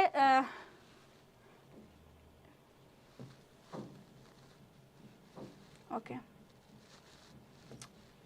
তারপর আছে নিরাপত্তা পরিষদের গঠন ও কার্যাবলী। তারপরে 2 নম্বর ছিল যে 2 নম্বর সংস্থাটা ছিল নিরাপত্তা পরিষদ, এর গঠন ও কার্যাবলী। অনেক সময় প্রশ্ন আসতে পারে খ নম্বর প্রশ্নে যে নিরাপত্তা পরিষদের গঠন কার্যাবলী সম্পর্কে বলো। তখন কিন্তু কি হবে? জাতিসংঘের মূল নির্বাহী ক্ষমতার অধিকারী হচ্ছে নিরাপত্তা পরিষদ। আন্তর্জাতিক শান্তি নিরাপত্তা রক্ষায় প্রাথমিক ও প্রধান দায়িত্ব এই পরিষদের। তার মানে হচ্ছে শান্তি নিরাপত্তা রক্ষার প্রাথমিক এবং প্রধান দায়িত্ব হচ্ছে এই পরিষদের, নিরাপত্তা পরিষদের। শুরুতে ছিল 5টা স্থায়ী, 6টা অস্থায়ী সদস্য, সকলে 11টি সদস্য রাষ্ট্র নিয়ে নিরাপত্তা পরিষদ গঠিত হয়েছিল। তারপরে 65 সালের পর থেকে 10 জন অস্থায়ী সদস্য নিয়ে নিরাপত্তা পরিষদের মোট সদস্য সংখ্যা হয়েছে 15। 9 জন সদস্যের ঐকমত্যের ভিত্তিতে এই পরিষদ সিদ্ধান্ত গ্রহণ করতে পারে। এই 9 জনের মধ্যে কিন্তু তখন কিন্তু ওই 5টা স্থায়ী রাষ্ট্রের হচ্ছে সম্মতি থাকা লাগবে। যদি কোনো একটা রাষ্ট্র এখানে ভেটো দেয় তাহলে প্রস্তাব গ্রহণ করা যাবে না, যে কোনোটি ভেটো দিলে, তাই না? আমি মানি না যদি বলে তাহলে এটা মানা যাবে না। অস্থায়ী সদস্যগণ 2 বছরের জন্য সাধারণ পরিষদ কর্তৃক নির্বাচিত হন। তাহলে অস্থায়ী যে 10 জন, এটা হচ্ছে 2 বছরের জন্য সাধারণ পরিষদ কর্তৃক নির্বাচিত হবে। তাহলে যদি বলা হয় যে এখানে যে 10টা অস্থায়ী সদস্য আছে, এটা কাদের কর্তৃক হচ্ছে নির্বাচিত হবে? তাহলে সাধারণ পরিষদ কর্তৃক কিন্তু, ঠিক আছে? তারপরে এটা দেখি অর্থনৈতিক ও সামাজিক পরিষদের গঠন ও কার্যাবলী। তাহলে ইকোসক, যেটা শুরুতে কয়টা সদস্য ছিল? প্রতিষ্ঠাকালে 18টা সদস্য ছিল। তারপরে এটা যাত্রা শুরু করছে 18টা সদস্য নিয়ে ইকোসক। তারপরে বর্তমানে এর সদস্য সংখ্যা হচ্ছে 54। জাতিসংঘের কিন্তু 193টি, কিন্তু হচ্ছে ইকোসকের কয়টা? 54টি। এই পরিষদ প্রতি বছর 2বার অধিবেশনে মিলিত হয়। তাহলে সাধারণ পরিষদে কিন্তু সবগুলো কমিটি একবার অধিবেশনে মিলিত হচ্ছিল, আর এখানে কয়বার? 2বার অধিবেশনে মিলিত হবে। এখানে কি কি কাজ করে ইকোসক? কি কি কাজ করে? যেহেতু ইকোনমি আর সামাজিক মানে সোশ্যাল ব্যাপার নিয়ে কাজ করে, তাহলে এখানে হচ্ছে জনসংখ্যা নিয়ন্ত্রণ, মানবাধিকার রক্ষা কর্মসূচি, নারীর অধিকার রক্ষা, ক্ষতিকর মাদকদ্রব্য ব্যবহার ও বিক্রয় নিয়ন্ত্রণ, আঞ্চলিক উন্নয়ন, যুদ্ধের কারণে বা প্রাকৃতিক দুর্যোগের ফলে সৃষ্ট উদ্বাস্তু সমস্যার সমাধান, আন্তর্জাতিক শ্রমিক ইউনিয়নের গৃহীত নীতিমালা অনুযায়ী, মানে আইএলও যেটা গঠন করেছিল, সবগুলাই হচ্ছে এইসব ব্যাপারে এই সংস্থাগুলো হচ্ছে কাজ করে। এসব কাজ সুষ্ঠুভাবে সম্পাদনের জন্য এ পরিষদের অন্তর্ভুক্ত কতিপয় সংস্থা রয়েছে, যেমন শিক্ষা, বিজ্ঞান ও সাংস্কৃতিক সংস্থা, নাম কি? ইউনেস্কো, খাদ্য ও কৃষি সংস্থা যেটাকে আমরা ফাও বলি, FAO, আন্তর্জাতিক শ্রম সংস্থা আইএলও, ইন্টারন্যাশনাল লেবার অর্গানাইজেশন, তারপরে আন্তর্জাতিক অর্থ সংস্থা IMF, ইন্টারন্যাশনাল মনিটারি ফান্ড। এছাড়া বিশেষ বিশেষ অঞ্চল বা ক্ষেত্রের উন্নয়নের জন্য এই সংস্থাটির কতিপয় মিশন রয়েছে, ওই কমিশন রয়েছে। তাহলে প্রথমত থাকতেছে কয়টা? কি থাকতেছে? হচ্ছে এই সংস্থাগুলো কাজ করতেছে, তাই না? তারপর এখানে আরো কিছু কমিশন থাকতেছে। কমিশনগুলোর কি? ইউরোপীয় অর্থনৈতিক কমিশন ECE, ল্যাটিন আমেরিকান ও ক্যারিবিয়ান কমিশন ECLAC, একল্যাক, শিশু তহবিল ইউনিসেফ, শিশুদের নিয়ে কাজ করে। 53 পুনর্বাসন কমিশন UNRRA, আর UNHCR শরণার্থী, এইগুলো নিয়ে কাজ করে, রিফিউজি। উপরিক্ত সংস্থা কমিশনের মাধ্যমে এই পরিষদ সদস্য রাষ্ট্রগুলোর সমাজ উন্নয়ন, সদস্য যারা শুধু তাদের জন্য কাজ করবে, অর্থনৈতিক পরিকল্পনা, শিক্ষা, স্বাস্থ্য, ন্যূনতম মানবাধিকার রক্ষায় অবদান রেখে চলেছে। তারপরে দেখি অসি পরিষদ। তাহলে অসি পরিষদের কিন্তু বর্তমানে কোনো কার্যাবলী নেই, বলে দিচ্ছি যে বর্তমানে এই পরিষদের কোনো কার্যক্রম নেই বললেই চলে। কেন হয়েছিল? তাদের সঙ্গে তত্ত্বাবধানে বিশেষ বিবদমান রাষ্ট্র, মানে যাদের মধ্যে ঝামেলা চলতেছে, এইসব রাষ্ট্রগুলোর প্রশাসনিক বিন্যাস, শান্তি শৃঙ্খলা রক্ষা অসি পরিষদের দায়িত্ব। তাহলে 45 সালে যখন লিগ অফ নেশনের ম্যান্ডেটভুক্ত 11টা দেশ ছিল প্রজাতন্ত্রের, সেই দেশগুলো নিয়ে কিন্তু এই কার্যক্রম শুরু হয়েছিল। নিরাপত্তা পরিষদের স্থায়ী সদস্যবর্গ, সাধারণ পরিষদের নির্বাচিত সদস্যদের নিয়ে অসি পরিষদ গঠিত। তাহলে অসি পরিষদ কাদের নিয়ে গঠিত? নিরাপত্তা পরিষদের যে স্থায়ী সদস্য 5টা, এদের নিয়ে, এবং সাধারণ পরিষদ কর্তৃক নির্বাচিত সদস্যদের নিয়ে। মানে সাধারণ পরিষদ কর্তৃক তো নির্বাচিত হয় কারা? যারা হচ্ছে নিরাপত্তা পরিষদের যারা অস্থায়ী, তারা নির্বাচিত হয় 2 বছরের জন্য। তাহলে তারা এদের নিয়ে হচ্ছে ওসি পরিষদ গঠিত। 60 ও 70-এর দশকে যখন এগুলো স্বাধীনতা লাভ করে, তার মানে 90-এর পর থেকে এটা তার কোনো কার্যক্রম নেই বললেই চলে ওসি পরিষদের। তারপরে দেখব আন্তর্জাতিক আদালতের গঠন ও কার্যাবলী, ইন্টারন্যাশনাল কোর্ট অফ জাস্টিস। তাহলে এটি জাতিসংঘের প্রধান বিচার বিভাগীয় সংস্থা। বিচার বিভাগীয়, এখানে কি হবে? সদস্য রাষ্ট্রগুলোর মধ্যকার বিভিন্ন ইস্যুতে বিবাদ স্বেচ্ছায় মীমাংসা, যদি স্বেচ্ছায় তারা মীমাংসা করতে চায় তাহলে এই রাজি হলে এই আদালতের মাধ্যমে তা নিষ্পন্ন করা হবে। 15 জন বিচারক নিয়ে আদালত গঠিত। তাহলে এই আদালতে কতজন বিচারক আছে? 15। বিচারকরা 9 বছরের জন্য নিয়োগপ্রাপ্ত হন। নেদারল্যান্ডের হেগ শহরে এর সদর দপ্তর অবস্থিত। তাহলে যদি প্রশ্ন করা হয় যে আন্তর্জাতিক আদালতের সদর দপ্তর কোথায়, তাহলে নেদারল্যান্ডের, ওই সময় বলা হতো হল্যান্ড, এই জন্য হল্যান্ড লেখা, হেগ শহরে এর সদর দপ্তর অবস্থিত। এই আদালতের সভাপতি যিনি, উনি হচ্ছে 3 বছরের জন্য নির্বাচিত হবে। কিন্তু বিচারকরা কত? 15 জন যে বিচারক, এই 15 জন বিচারক হচ্ছে 9 বছরের জন্য নির্বাচিত হবে। আর যিনি সভাপতি হবে উনি হচ্ছে 3 বছরের জন্য নির্বাচিত হন। তারপর হচ্ছে অতি সম্প্রতি বাংলাদেশ তার সমুদ্র সীমা সংক্রান্ত দাবির বিষয়ে মায়ানমারের বিরুদ্ধে আন্তর্জাতিক আদালতে অভিযোগ করে। তারপর তার ন্যায্য হিস্সা বলতে সমুদ্র সীমায় বাংলাদেশ কতটুকু পাবে, মানে কতটুকু তার প্রাপ্য, লিগালি প্রাপ্য, সেটা হচ্ছে ন্যায্য হিস্সা। মায়ানমারের কতটুকু প্রাপ্য, সেটা হচ্ছে ন্যায্য হিস্সা। তাহলে যখন এটা একটা অভিযোগ করে, তখন হচ্ছে বাংলাদেশটার প্রাপ্য অংশটুকু যে পায়, এই জন্য বলা হচ্ছে যে ন্যায্য হিস্সা আদায় করতে সক্ষম হয়েছিল, মানে প্রাপ্য অংশটুকু আদায় করতে সক্ষম হয়েছে। তারপরে দেখি জাতিসংঘের ভাষা। এখানে আছে হচ্ছে 6টা ভাষা: আরবি, চাইনিজ, ইংরেজি, ফ্রেঞ্চ, রুশ এবং স্প্যানিশ। এখানে হচ্ছে অফিসিয়াল দলিলপত্র লেখা সভাগুলোতে ব্যবহার করা হয়েছে 6টা ভাষা। কিন্তু এখানে হচ্ছে বাংলা, হিন্দি, পর্তুগিজ, তুর্কি, অ্যাসপারেন্টো ভাষা। অ্যাসপারেন্ট হচ্ছে কোনো দেশের ভাষা না, এইগুলো কোনো না কোনো দেশের ভাষা, কিন্তু অ্যাসপারেন্ট হচ্ছে একটা ইন্টারন্যাশনাল ল্যাঙ্গুয়েজ। একজন ডাক্তার এটা হচ্ছে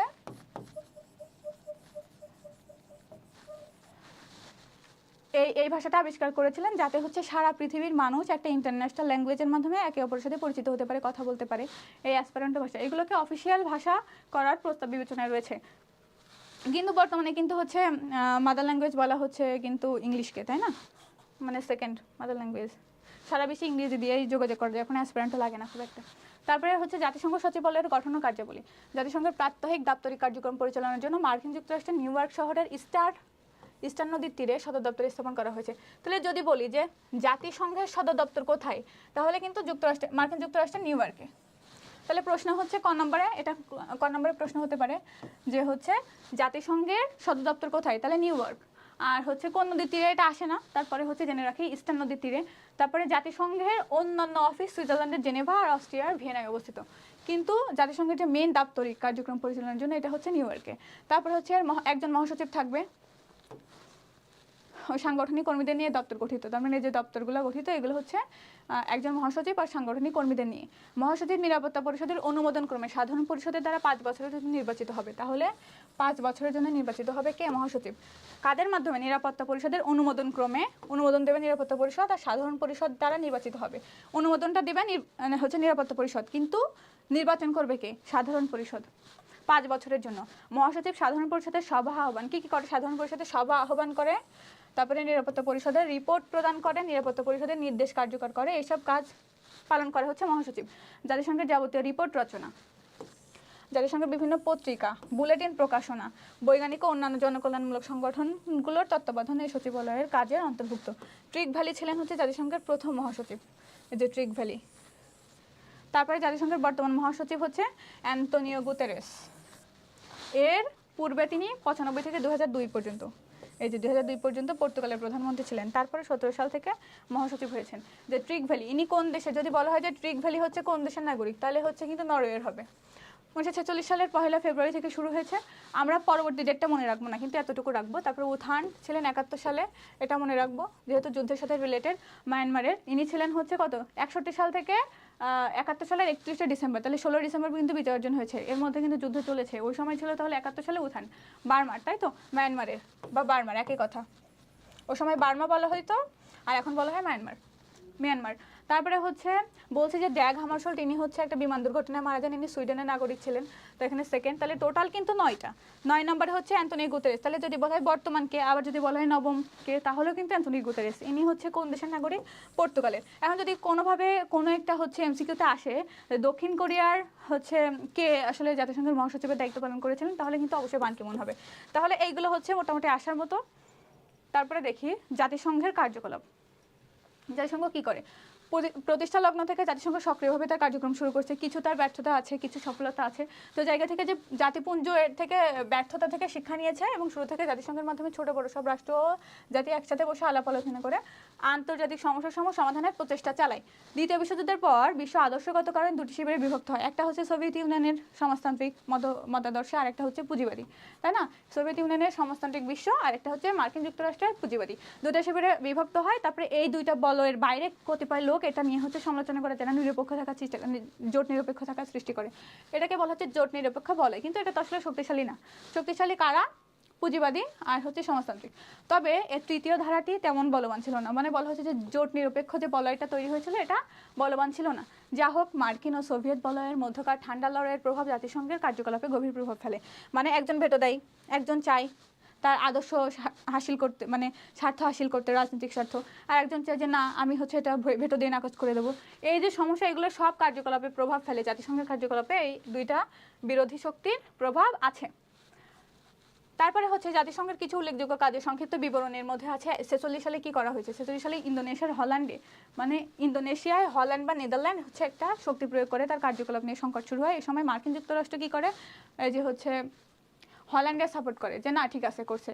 মার্কিন যুক্তরাষ্ট্র যখন করছে, এই যে মার্কিন যুক্তরাষ্ট্র যখন করছে তখন ইংল্যান্ডও হল্যান্ডকে সমর্থন দান করে। কিন্তু সোভিয়েত ইউনিয়ন আর অপর কয়েকটা রাষ্ট্র কি করে, ইন্দোনেশিয়ায় হল্যান্ডের শক্তি প্রয়োগের ব্যাপারে নিন্দা জানায়। এই যে নিন্দা জানায়, ইন্দোনেশিয়া স্বাধীনতার অধিকারকে সমর্থন দান করে, মানে হ্যাঁ তোমরা স্বাধীন হও, এই ব্যাপারটাকে সমর্থন দান করতেছে কারা? সোভিয়েত ইউনিয়ন আর অপর কয়েকটি রাষ্ট্র। কিন্তু বিপক্ষ ছিল হচ্ছে মার্কিন যুক্তরাষ্ট্র, ইংল্যান্ড। এরা সবাই হচ্ছে পরাশক্তি, এরা সবাই স্থায়ী সদস্য জাতিসংঘে। তাহলে এরা যদি মানে ঝামেলায় থাকে তাহলে তো আসলে আলটিমেটলি সলিউশনটা আসে না, জাতিসংঘ কোনো স্টেপ নিতে পারে না, প্রস্তাব নাকচ করে দিবে একজন। তারপরে দেখি জাতিসংঘে এই বিষয়ে ব্যাপক আলাপ আলোচনা শুরু হলে ইন্দোনেশিয়ার স্বাধীনতার পথ প্রশস্ত হয়। যখন একজনেরা হচ্ছে নিন্দা করতেছে, যে নিন্দা জানাচ্ছে, আর একজনেরা সমর্থন দিচ্ছে, তখন এটা জাতিসংঘে ব্যাপক আলোচনা শুরু হচ্ছে। আরও তো সদস্য রাষ্ট্র আছে তারা। একই বছর ব্রিটিশ ও ফরাসি বাহিনীর কর্মকাণ্ডের বিরুদ্ধে সিরিয়া ও লেবানন অভিযোগ উত্থাপন করলে জাতিসংঘের পূর্বোক্ত রাষ্ট্রদ্বয়ের কার্যকলাপের ব্যাপক সমালোচনা হয়। তারপরে বলছে ইঙ্গো ফ্রাঙ্ক বাহিনীদ্বয় সিরিয়া ও লেবানন পরিত্যাগ করতে বাধ্য হয়।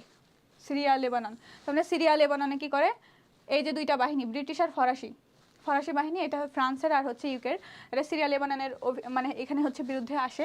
তো জাতিসংঘে যখন এটা নিয়ে আলোচনা হয় তখন এটা নিয়ে ব্যাপক সমালোচনা হয়। ইঙ্গো ফ্রাঙ্ক বাহিনীর মানে হচ্ছে ইংল্যান্ড আর ফরাসিরা তাদের বাহিনী এখান থেকে পরিত্যাগ করতে বাধ্য হয় পরে, যে যখন অনেক সমালোচনা হয়। 46 সালের 24শে জানুয়ারি জাতিসংঘের সাধারণ পরিষদে পারমাণবিক অস্ত্রের উপর নিয়ন্ত্রণ প্রতিষ্ঠা সংক্রান্ত একটা কমিশন গঠন করা হয়। তাহলে এটা কিন্তু আন্ডারলাইন করে নিতে পারো। তারপরে হচ্ছে এই কমিশন পারমাণবিক অস্ত্রের উৎপাদন ও বিস্তার রোধে কতিপয় প্রস্তাব গ্রহণ করে। সাধারণ অস্ত্রের প্রতিযোগিতা নিয়ন্ত্রণের বিষয়েও ব্যাপক আলোচনা হয়। তারপরে দেখি 47 সালে কি হয়েছিল। 47 সালে হচ্ছে পারস্যের রুশ অধিকার এবং গ্রিসে ব্রিটেনের অধিকার নিয়ে নিরাপত্তা পরিষদে একটা মামলা হয়। তাহলে পারস্যে রুশ অধিকার আর গ্রিসে হচ্ছে ব্রিটেনের অধিকার নিয়ে নিরাপত্তা পরিষদের একটা মামলা হয়েছে। নিরাপত্তা পরিষদ যেন বিবাদী হয়ে কোনো ব্যবস্থা নিতে না পারে সেজন্য রাশিয়া, সাবেক সোভিয়েত ইউনিয়ন কি করেছে, ভেটো প্রদান করে। একই বছর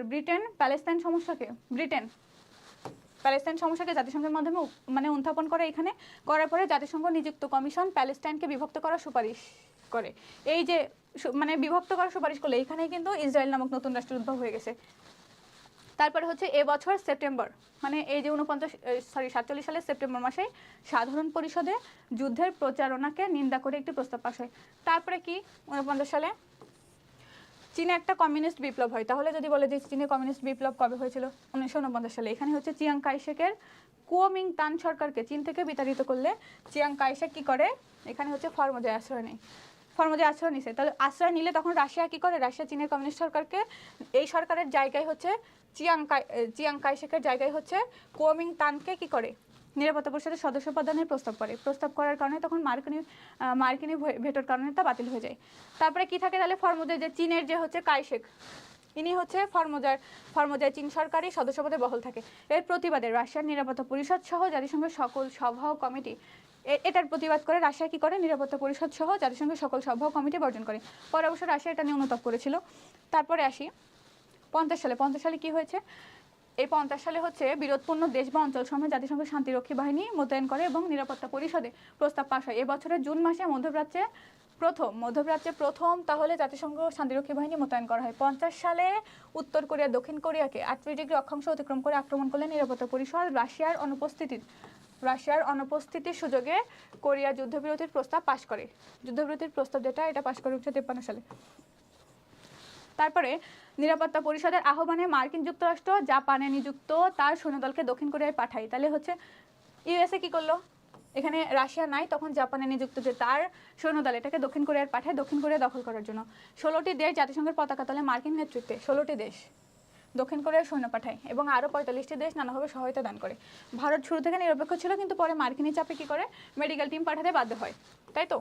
তারপর হচ্ছে পরবর্তীতে রাশিয়া নিরাপত্তা পরিষদে ফিরে এসে অভিযোগ করে কোনো স্থায়ী সদস্যের অনুপস্থিতিতে জাতিসংঘের পতাকা তলে সৈন্য প্রেরণ বিধিসম্মত নয়। তার মানে আমি ছিলাম না, তোমরা এর মধ্যে এত কিছু করছো কেন, যে 16টা দেশের হচ্ছে সৈন্য পাঠাইছো তোমরা দক্ষিণ কোরিয়ায়, এটা তো ঠিক না, এটা বলছে। তারপরে হচ্ছে অপরদিকে পশ্চিমা জোট যুক্তি দেখায় যে পশ্চিমা জোট মানে হচ্ছে মার্কিন যুক্তরাষ্ট্র, ইংল্যান্ড, এগুলা কোনো আন্তর্জাতিক সংকটের সময় কোনো স্থায়ী সদস্য দেশ অনুপস্থিত থাকতে পারে না। মানে তখন তারা কিভাবে এটাকে কাউন্টার দিল যে যখন কোনো আন্তর্জাতিক সংকট শুরু হচ্ছে তখন কোনো স্থায়ী সদস্য দেশ এখানে অনুপস্থিত থাকতে পারে না। তারপরে এ নিয়ে অচল অবস্থা সৃষ্টি হলে জাতিসংঘের সাধারণ সভা ইউনাইট ফর পিস প্রস্তাব পাস হয়। এটাই কিন্তু সেই 50 সালে ইউনাইট ফর পিস। এ প্রস্তাবে বলা হয় ভেটো প্রদানের জন্য কোনো আন্তর্জাতিক সংকট সমাধানে নিরাপত্তা পরিষদ অকার্যকর থাকলে সাধারণ পরিষদ বিশেষ জরুরি অধিবেশন ডেকে বিষয়টি সুরাহা করতে পারবে। অন্য নিরাপত্তা পরিষদের সাহায্য বা অনুমোদন ছাড়াই জরুরি অবস্থায় সাধারণ পরিষদ অধিবেশন ডেকে সুরাহা করতে পারবে। তখন হচ্ছে 2/3 যদি রাজি থাকে তাহলে সেই প্রস্তাবটা পাশ করা হবে। রাশিয়া অবশ্যই প্রস্তাবকে অগ্রাহ্য করেছিল। এই সময় ভিয়েতনাম যুদ্ধকে কেন্দ্র করে, ভিয়েতনাম যুদ্ধ হচ্ছে 1965 সালে যখন পাক ভারত যুদ্ধ চলতেছে তখন ভিয়েতনামে হচ্ছে মার্কিন যুক্তরাষ্ট্র তার সেনা মোতায়েন করে।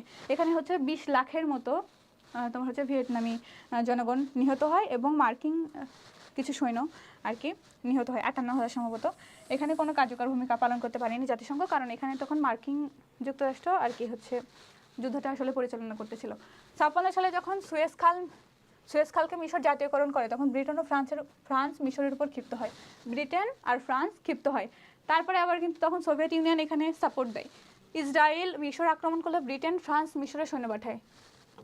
মিশরে সৈন্য পাঠাইছে, যখন হচ্ছে ইসরায়েল আবার এসে মিশরকে আক্রমণ করতেছে, মিশর করলো কি করলো, সুয়েজ খালকে জাতীয়করণ করলো। এই মিশর যখন সুয়েজ খালকে জাতীয়করণ করলো তখন ফ্রান্স আর ব্রিটেন কি করলো, এর উপরে ক্ষিপ্ত হইলো। ইসরায়েল তখন এসে মিশরকে আক্রমণ করলে তখন ব্রিটেন আর ফ্রান্স মিশরে সৈন্য পাঠাইলো ইসরায়েলের পক্ষে। ফলে আমেরিকার উদ্যোগে সাধারণ সভায় ব্রিটেন ও ফ্রান্সের ব্যাপক সমালোচনা হলো। তাহলে তখন আমেরিকার উদ্যোগে তখন ফ্রান্স আর ব্রিটেনকে কিন্তু সমালোচনার মুখে পড়তে হয়েছে। ভারত সহ তৃতীয় বিশ্বের দেশগুলো ব্রিটেন ও ফ্রান্সের সৈন্য প্রেরণের তীব্র নিন্দা জানায় যে কেন পাঠাইছে তারা। শেষ পর্যন্ত সাধারণ পরিষদ অবিলম্বে যুদ্ধবিরতি আগ্রাসী দেশগুলোকে মিশর থেকে সৈন্য সরিয়ে নেওয়ার নির্দেশ দান করে। 10টি নিরপেক্ষ দেশ থেকে 5,000 সৈন্য জাতিসংঘের তত্ত্বাবধানে মিশরে পৌঁছালে বাধ্য হয়ে ফ্রান্স ও ব্রিটেন মিশর পরিত্যাগ করে। তাহলে 10টা নিরপেক্ষ দেশ থেকে 5,000 সৈন্য যখন জাতিসংঘের উদ্যোগে তত্ত্বাবধানে মিশর পৌঁছায়, ফ্রান্স আর ব্রিটেন তখন কি করে, পরিত্যাগ করে চলে যায়। ইসরায়েল স্থিতাবস্থা ফিরিয়ে দেয়। 67 সাল পর্যন্ত জাতিসংঘ বাহিনী মিশর ও ইসরায়েলিদের মধ্যে বাফার হিসাবে কাজ করে, তার মানে একটা নিরাপত্তা বেষ্টন হিসাবে কাজ করে। সুয়েজ কাল সংক্রান্ত ঘটনায় জাতিসংঘের মর্যাদা বৃদ্ধি পায়। এই যে এটা সমাধান করলো, এর জন্য জাতিসংঘের মর্যাদা অনেকটা বৃদ্ধি পেয়েছে। তারপর 60 সালে কি হয়েছে, এবছর জাতিসংঘের সবচেয়ে বড় শান্তিরক্ষী দল আফ্রিকার কঙ্গো প্রজাতন্ত্রে প্রেরিত হয়। এ বাহিনী কঙ্গোর স্বাধীনতা অর্জন ও জাতিগত বিরোধ নিরসনে ব্যাপক ভূমিকা রাখে। তাহলে এটাও তার একটা অর্জনের মধ্যে পড়ে, সফলতার মধ্যে পড়ে। তারপরে আমরা দেখব যে 64 সালে কি হয়েছিল, সাইপ্রাসে জাতিসংঘ শান্তিরক্ষী বাহিনী সাইপ্রাস ন্যাশনাল গার্ড এবং তুর্কি সাইপ্রিয়ট বাহিনী দ্বয়ের মাঝখানে অবস্থান করে এখানেও একটা বাফার জোন গড়ে তোলে জাতিসংঘ বাহিনী। জাতিসংঘ বাহিনী সাইপ্রাসে একটি তত্ত্বাবধায়ক প্রশাসন গঠন করে উভয় বাহিনীর মাঝে যুদ্ধবিরতি কার্যকর করতে সক্ষম হয়। এটাও একটা সফলতা। তাহলে 64 সালে যে সাইপ্রাসে যে একটা নিদর্শন। 74 সালে কি হয়েছে, নিরাপত্তা পরিষদের সিদ্ধান্ত মোতাবেক মধ্যপ্রাচ্যের গোলান উপত্যকায় বিরোধ নিষ্পত্তিতে একটি পর্যবেক্ষণ মিশন গঠন করা হয়। এবছর জুন মাসে মিশন তার কাজ শুরু করে। তাহলে গোলান উপত্যকায়, তাই না, মধ্যপ্রাচ্যের গোলান উপত্যকায় একটা মিশন, পর্যবেক্ষক মিশন গঠন করা হয়। তারা হচ্ছে কাজ শুরু করে 74 সালের জুন মাস থেকে। তারপরে 78 সালে লেবানন সংকট দূর করতে জাতিসংঘের উদ্যোগে মার্চ মাসে অন্তর্বর্তীকালীন মিশন গঠন করা হয়। United nation interim force in Lebanon গঠন করা হয়। 91 সালে কি হয়, ইরাক কুয়েত যুদ্ধকে কেন্দ্র করে উপসাগরীয় যুদ্ধের পর জাতিসংঘ এবছর এপ্রিল মাসে ইরাক ও কুয়েতের সীমান্ত বরাবর একটি নিরাপদ এলাকা গঠনের জন্য ইউনিকম মানে কি, United nation Iraq Kuwait observation mission, মানে এখানে একটা বাফার জোন তৈরি করার জন্য একটা পর্যবেক্ষক মিশন গঠন করা হয়। এই বাহিনীর কাজের অন্তর্ভুক্ত ছিল ভূমি মাইন অপসারণ, ইরাক কুয়েত সীমান্ত বরাবর নিরাপদ জোন তৈরি করে উত্তেজনা হ্রাস করা এবং যুদ্ধ পরবর্তী পুনর্গঠন কার্যক্রম পরিচালনা। এগুলো ছিল। তাহলে কি করবে, ভূমি মাইন অপসারণ করবে, সীমান্ত বরাবর উত্তেজনা হ্রাস করবে, আবার কি করবে, যুদ্ধ পরবর্তী পুনর্গঠন কার্যক্রম পরিচালনা করবে। এই যে ইউনিকম।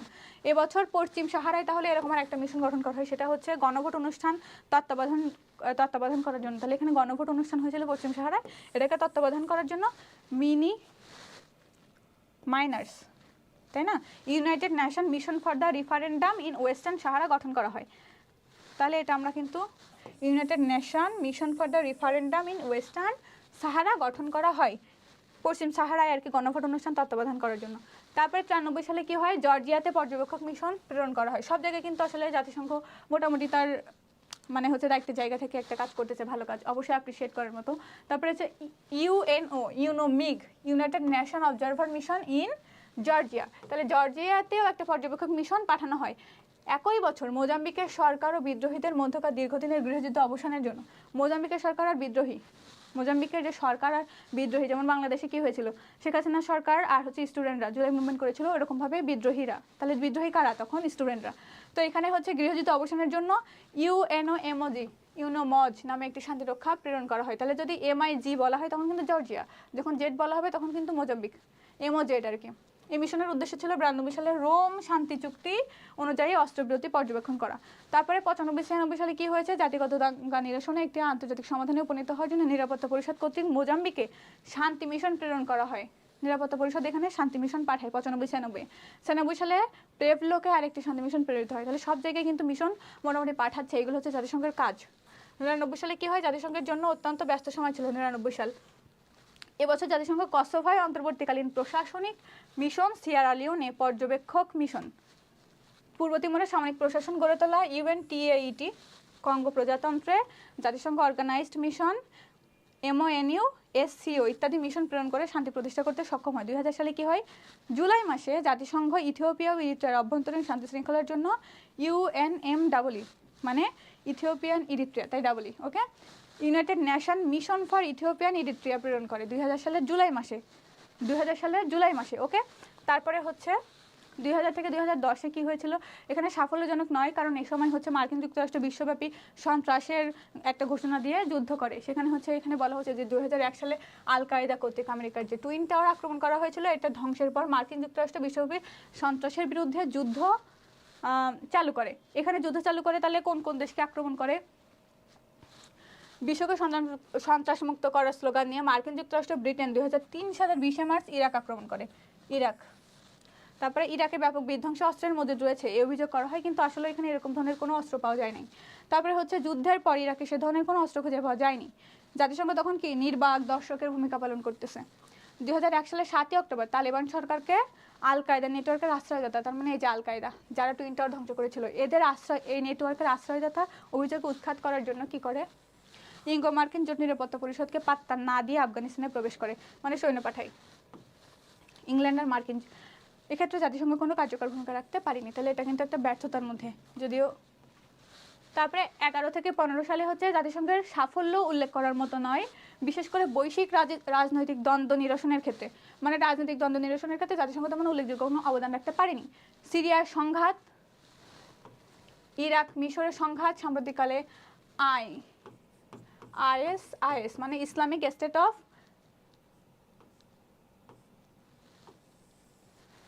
Israel and Syria, Islamic state ISIS এর উত্থান এবং দমনে মার্কিন যুক্তরাষ্ট্রের দ্বিমুখী নীতির বিপরীতে। দ্বিমুখী নীতি কেন বলা হচ্ছে? এক সময় ওরা এমন কাজ করেছে যেটা আসলে ISIS কে সাপোর্ট দিচ্ছে, আবার অনেক সময় এমন কাজ করেছে যা ওটার কাউন্টার দিচ্ছে, মানে বিপক্ষে থাকতেছে। তো এই জন্য বলা হচ্ছে যে দ্বিমুখী নীতি। এখানে জাতিসংঘ কোনো কার্যকর ভূমিকা প্রদর্শন করতে পারেনি। তবে এই প্রতিষ্ঠানটি 2012 সালে ফিলিস্তিনকে জাতিসংঘের সাধারণ পরিষদের পর্যবেক্ষকের মর্যাদা দান করে। এই সময় কি করে, যখন ফিলিস্তিনকে 12 সালে পর্যবেক্ষকের মর্যাদা দান করবে, তখন কিন্তু ইসরায়েল কি করবে, বিরোধিতা করবে। কিন্তু তারপরে ওটা কার্যকর হয়েছিল, যে ইসরায়েল বিরোধিতা করেছিল। 14 সালে জাতিসংঘের ICC ট্রিটে বলা হয়েছিল যে 2015 সালের 1 এপ্রিল থেকে প্যালেস্তাইন আন্তর্জাতিক ক্রিমিনাল কোর্টের সদস্যপদ লাভ করবে। তাহলে ICC এর ফুল ফর্ম কি? ইন্টারন্যাশনাল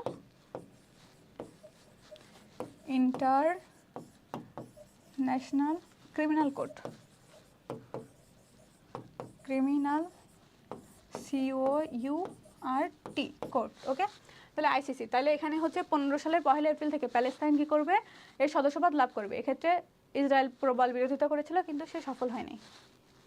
জাতিসংঘের অনেক কার্যক্রম রয়েছে, সেগুলো কয়েকটা ভাগে ভাগ করা হচ্ছে। একটা হচ্ছে রাজনৈতিক, অর্থনৈতিক আর সাংস্কৃতিক। তো রাজনৈতিক ক্ষেত্রে তো তার অনেক অপারগতা আমরা দেখলাম, সে পারতেছে না মার্কিন যুক্তরাষ্ট্রকে কাউন্টার দিতে, বা কারণ পরাশক্তিগুলো 5টা পরাশক্তি দ্বিতীয় বিশ্বযুদ্ধের পর আসলে হচ্ছে একে অপরের রাজনৈতিক আদর্শগত পার্থক্যের কারণে তারা সম্মিলিতভাবে কোনো সিদ্ধান্ত গ্রহণ করতে পারতেছিল না। এই জন্য দেখা যায় যে অনেক আন্তর্জাতিক সমস্যার সমাধান করা সম্ভব হয় নাই। কেন হয় নাই? কারণ যেহেতু 5টা দেশ যে কোনো একটা ভেটো দিয়ে দিলে সেটা নাকচ হয়ে যাবে। তারপরে তাহলে অর্থনৈতিক ও সাংস্কৃতিক ক্ষেত্রে অনেক অবদান রেখেছে। নিরপেক্ষ দৃষ্টিভঙ্গিতে বিচার করলে দেখা যায় বিগত প্রায় 7 দশকে, মানে 50 থেকে এই 2020 পর্যন্ত জাতিসংঘের রাজনৈতিক অর্জন খুব একটা উজ্জ্বল নয়। কেননা এই সময়কালের মধ্যে নিরাপত্তা পরিষদের প্রায় সকল সিদ্ধান্তই বৃহৎ শক্তিবর্গের ইচ্ছা অনুযায়ী হয়েছে, বা বিরোধিতা প্রতিফলিত হয়েছে। হয় ইচ্ছাতে হয়েছে, না হলে কি হয়েছে, এখানে বিরোধিতা করেছে। সে তুলনায় সাংস্কৃতিক, শিক্ষা, স্বাস্থ্য, ত্রাণ, দুর্যোগ ব্যবস্থাপনা কার্যক্রমে এই সংস্থাটির ভূমিকা অতীব উজ্জ্বল। তাহলে কোন কোন ক্ষেত্রে এর ভূমিকা উজ্জ্বল? সাংস্কৃতিক, শিক্ষা, স্বাস্থ্য, ত্রাণ, দুর্যোগ ব্যবস্থাপনা কার্যক্রমে এই সংস্থাটির ভূমিকা অতীব উজ্জ্বল।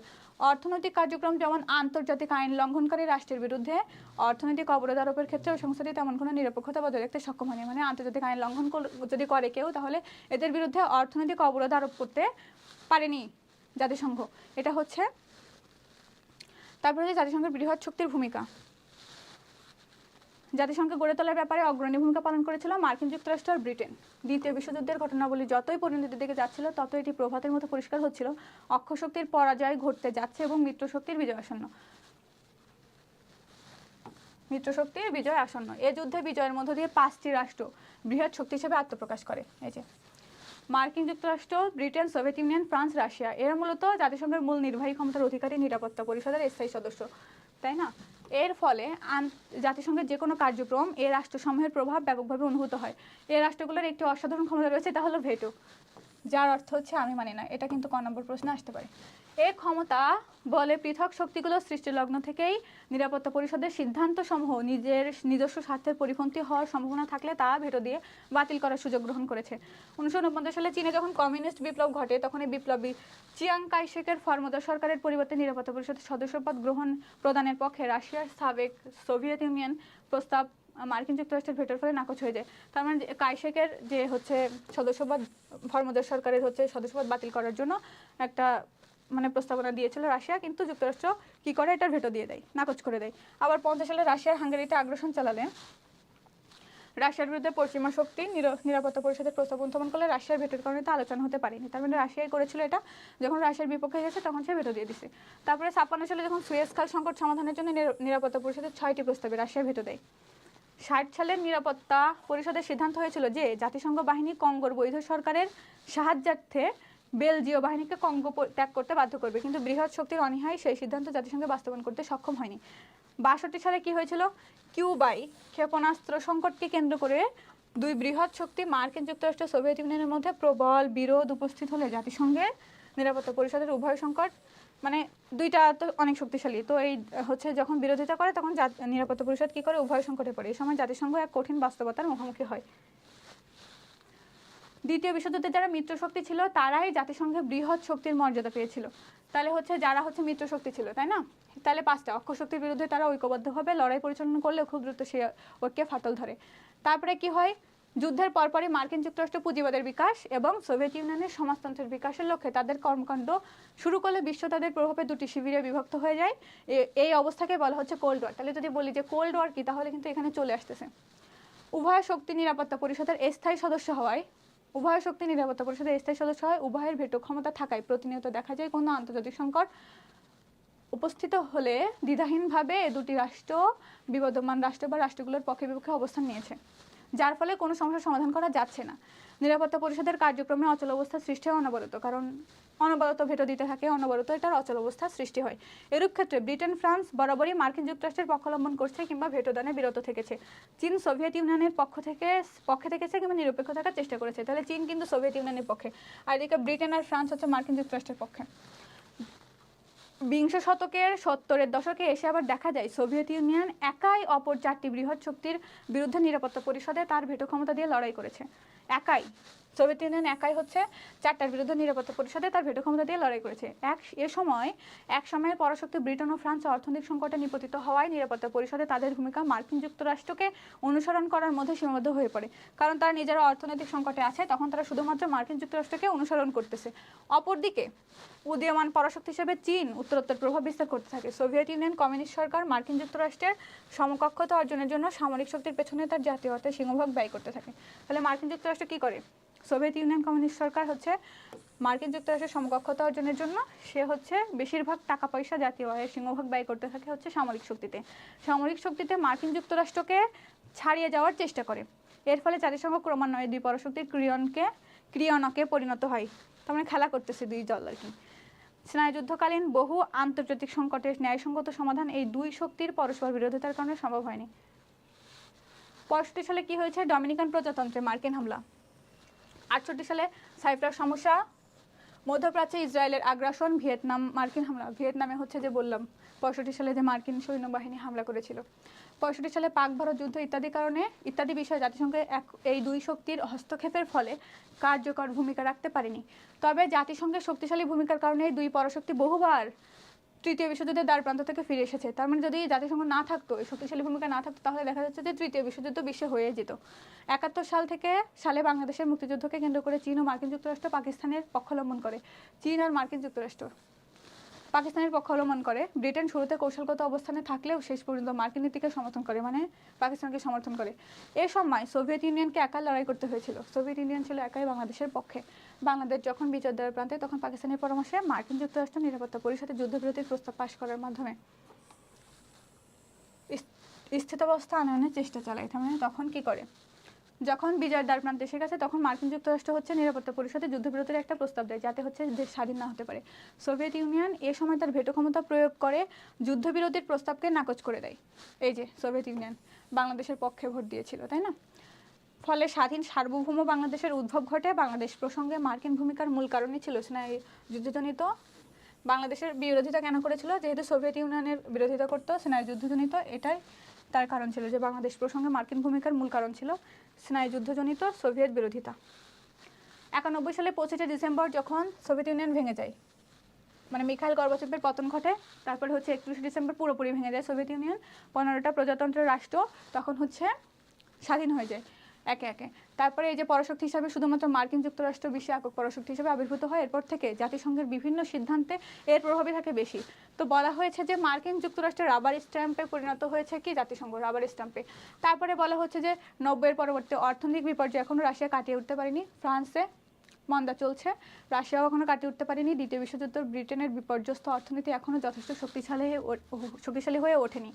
চীন যদিও বিশ্বের দ্বিতীয় বৃহত্তম অর্থনৈতিক শক্তিতে পরিণত হয়েছে, তবে মার্কিন যুক্তরাষ্ট্রের তুলনায় তার সামরিক শক্তি অনেক কম, মানে নগণ্য। এসব কারণে মার্কিন যুক্তরাষ্ট্র এখন কার্যত জাতিসংঘকে তার ইচ্ছা পূরণের হাতিয়ার হিসেবে ব্যবহার করছে। কে করছে? মার্কিন যুক্তরাষ্ট্র। মার্কিন চিন্তাবিদরা মার্কিন সাম্রাজ্যবাদ প্রতিষ্ঠার জন্য Project for the New American Century, PNSC, Project for the New American Century, তাহলে এটা কিন্তু জ্ঞানমূলকে আসতে পারে, এটার ফুল ফর্ম। পরিকল্পনা প্রণয়নের উদ্দেশ্যে, যার উদ্দেশ্য হলো কোনো শিল্পোন্নত জাতির আঞ্চলিক অথবা আন্তর্জাতিক পর্যায়ে ক্ষমতা প্রয়োগ প্রতিহত করা। এ প্রকল্পের আওতায় মার্কিন যুক্তরাষ্ট্র বর্তমান জাতিসংঘের কাঠামো পরিবর্তনের চেষ্টা চালাচ্ছে। জাতিসংঘের কাঠামো গঠিত হয়েছিল দ্বিতীয় বিশ্বযুদ্ধোত্তর রাষ্ট্রসমূহের শক্তির নিরিখে কাঠামোটা গঠিত হয়েছিল, তাই না? তাহলে বর্তমানে শক্তির ভারসাম্যে পরিবর্তন এসেছে, এ কারণে মার্কিন যুক্তরাষ্ট্র জাতিসংঘের বৈপ্লবিক সংস্কার কামনা করছে। কিভাবে? কারণ হচ্ছে প্রমাণ আমরা দেখেছি, উপসাগরীয় যুদ্ধ, ইরাক যুদ্ধ, আফগান যুদ্ধ, সিরিয়া বিদ্রোহীদের অস্ত্র সরবরাহ, ইরানের বিরুদ্ধে অর্থনৈতিক অবরোধ ইত্যাদি ক্ষেত্রে। তাহলে মার্কিন যুক্তরাষ্ট্র চাচ্ছে যে এর একটা বৈপ্লবিক সংস্কার আসুক। মার্কিন যুক্তরাষ্ট্র জাতিসংঘকে পাশ কাটিয়ে তার নিজস্ব ক্ষমতা প্রয়োগ করেছে এবং পরবর্তীতে চাপ প্রয়োগ করে নিরাপত্তা পরিষদের মাধ্যমে তার কার্যক্রমের বৈধতা আদায় করে নিয়েছে। এ প্রবণতা এখনও বিদ্যমান। তারপরে দেখি বর্তমানে চীন বিশ্বের দ্বিতীয় বৃহত্তম অর্থনৈতিক শক্তি, রাশিয়া ঘুরে দাঁড়াবার চেষ্টা করছে। পরাশক্তি বিষয়ক বিশেষজ্ঞদের মতে ভারত যে গতিতে এগোচ্ছে তাতে অদূর ভবিষ্যতে সে বিশ্ব শক্তির মর্যাদা লাভ করবে। জার্মানিকে ইতিমধ্যে প্রভাবশালী বিশ্বশক্তি হিসেবে স্বীকার করে নেওয়া হয়েছে এবং বিভিন্ন আন্তর্জাতিক ইস্যুতে জার্মানির অংশগ্রহণ বেড়ে চলেছে। যেমন ইরানের পরমাণু ইস্যুতে 6 জাতি আলোচনায় জার্মানি অন্যতম অংশীদার। তারপর জাতিসংঘে মার্কিন যুক্তরাষ্ট্রের একক প্রাধান্য দূর করতে হলে বিকল্প শক্তি বা শক্তিসম্পন্ন উত্থান প্রয়োজন। তারপরে কি ইউরোপ অদূর ভবিষ্যতে ভূমিকা নিতে পারবে না বলে অনেক বিশেষজ্ঞরা মনে করেন। তারা মনে করেন যে এশিয়া অনেকটা সম্ভাবনাময় ইউরোপের তুলনায়। তারপরে বলা হচ্ছে যদি তাদের বর্তমান উন্নতি ধারা অব্যাহত রাখতে পারে তবে জাতিসংঘের জোরালো ভূমিকা রাখতে পারবে কোন কোন দেশ? এশিয়ার চীন, ভারত, জাপান এবং ইরান, তারা জোরালো ভূমিকা রাখতে পারবে জাতিসংঘে। যখন জাতিসংঘে হচ্ছে এরা পরাশক্তি হিসেবে কাজ করবে তখন কিন্তু হচ্ছে মার্কিন যুক্তরাষ্ট্র রাবার স্ট্যাম্প হিসাবে আর জাতিসংঘকে ব্যবহার করতে পারবে না। তারপরে হচ্ছে এর ফলে যে উদ্দেশ্য নিয়ে জাতিসংঘের যাত্রা শুরু হয়েছিল তা বাস্তবায়ন করা সম্ভব হবে।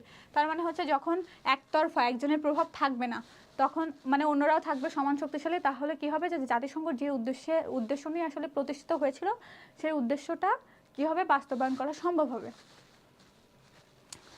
আজকের লেকচার এখানেই শেষ। সবাই ভালো থাকবা, সুস্থ থাকবা। আল্লাহ হাফেজ।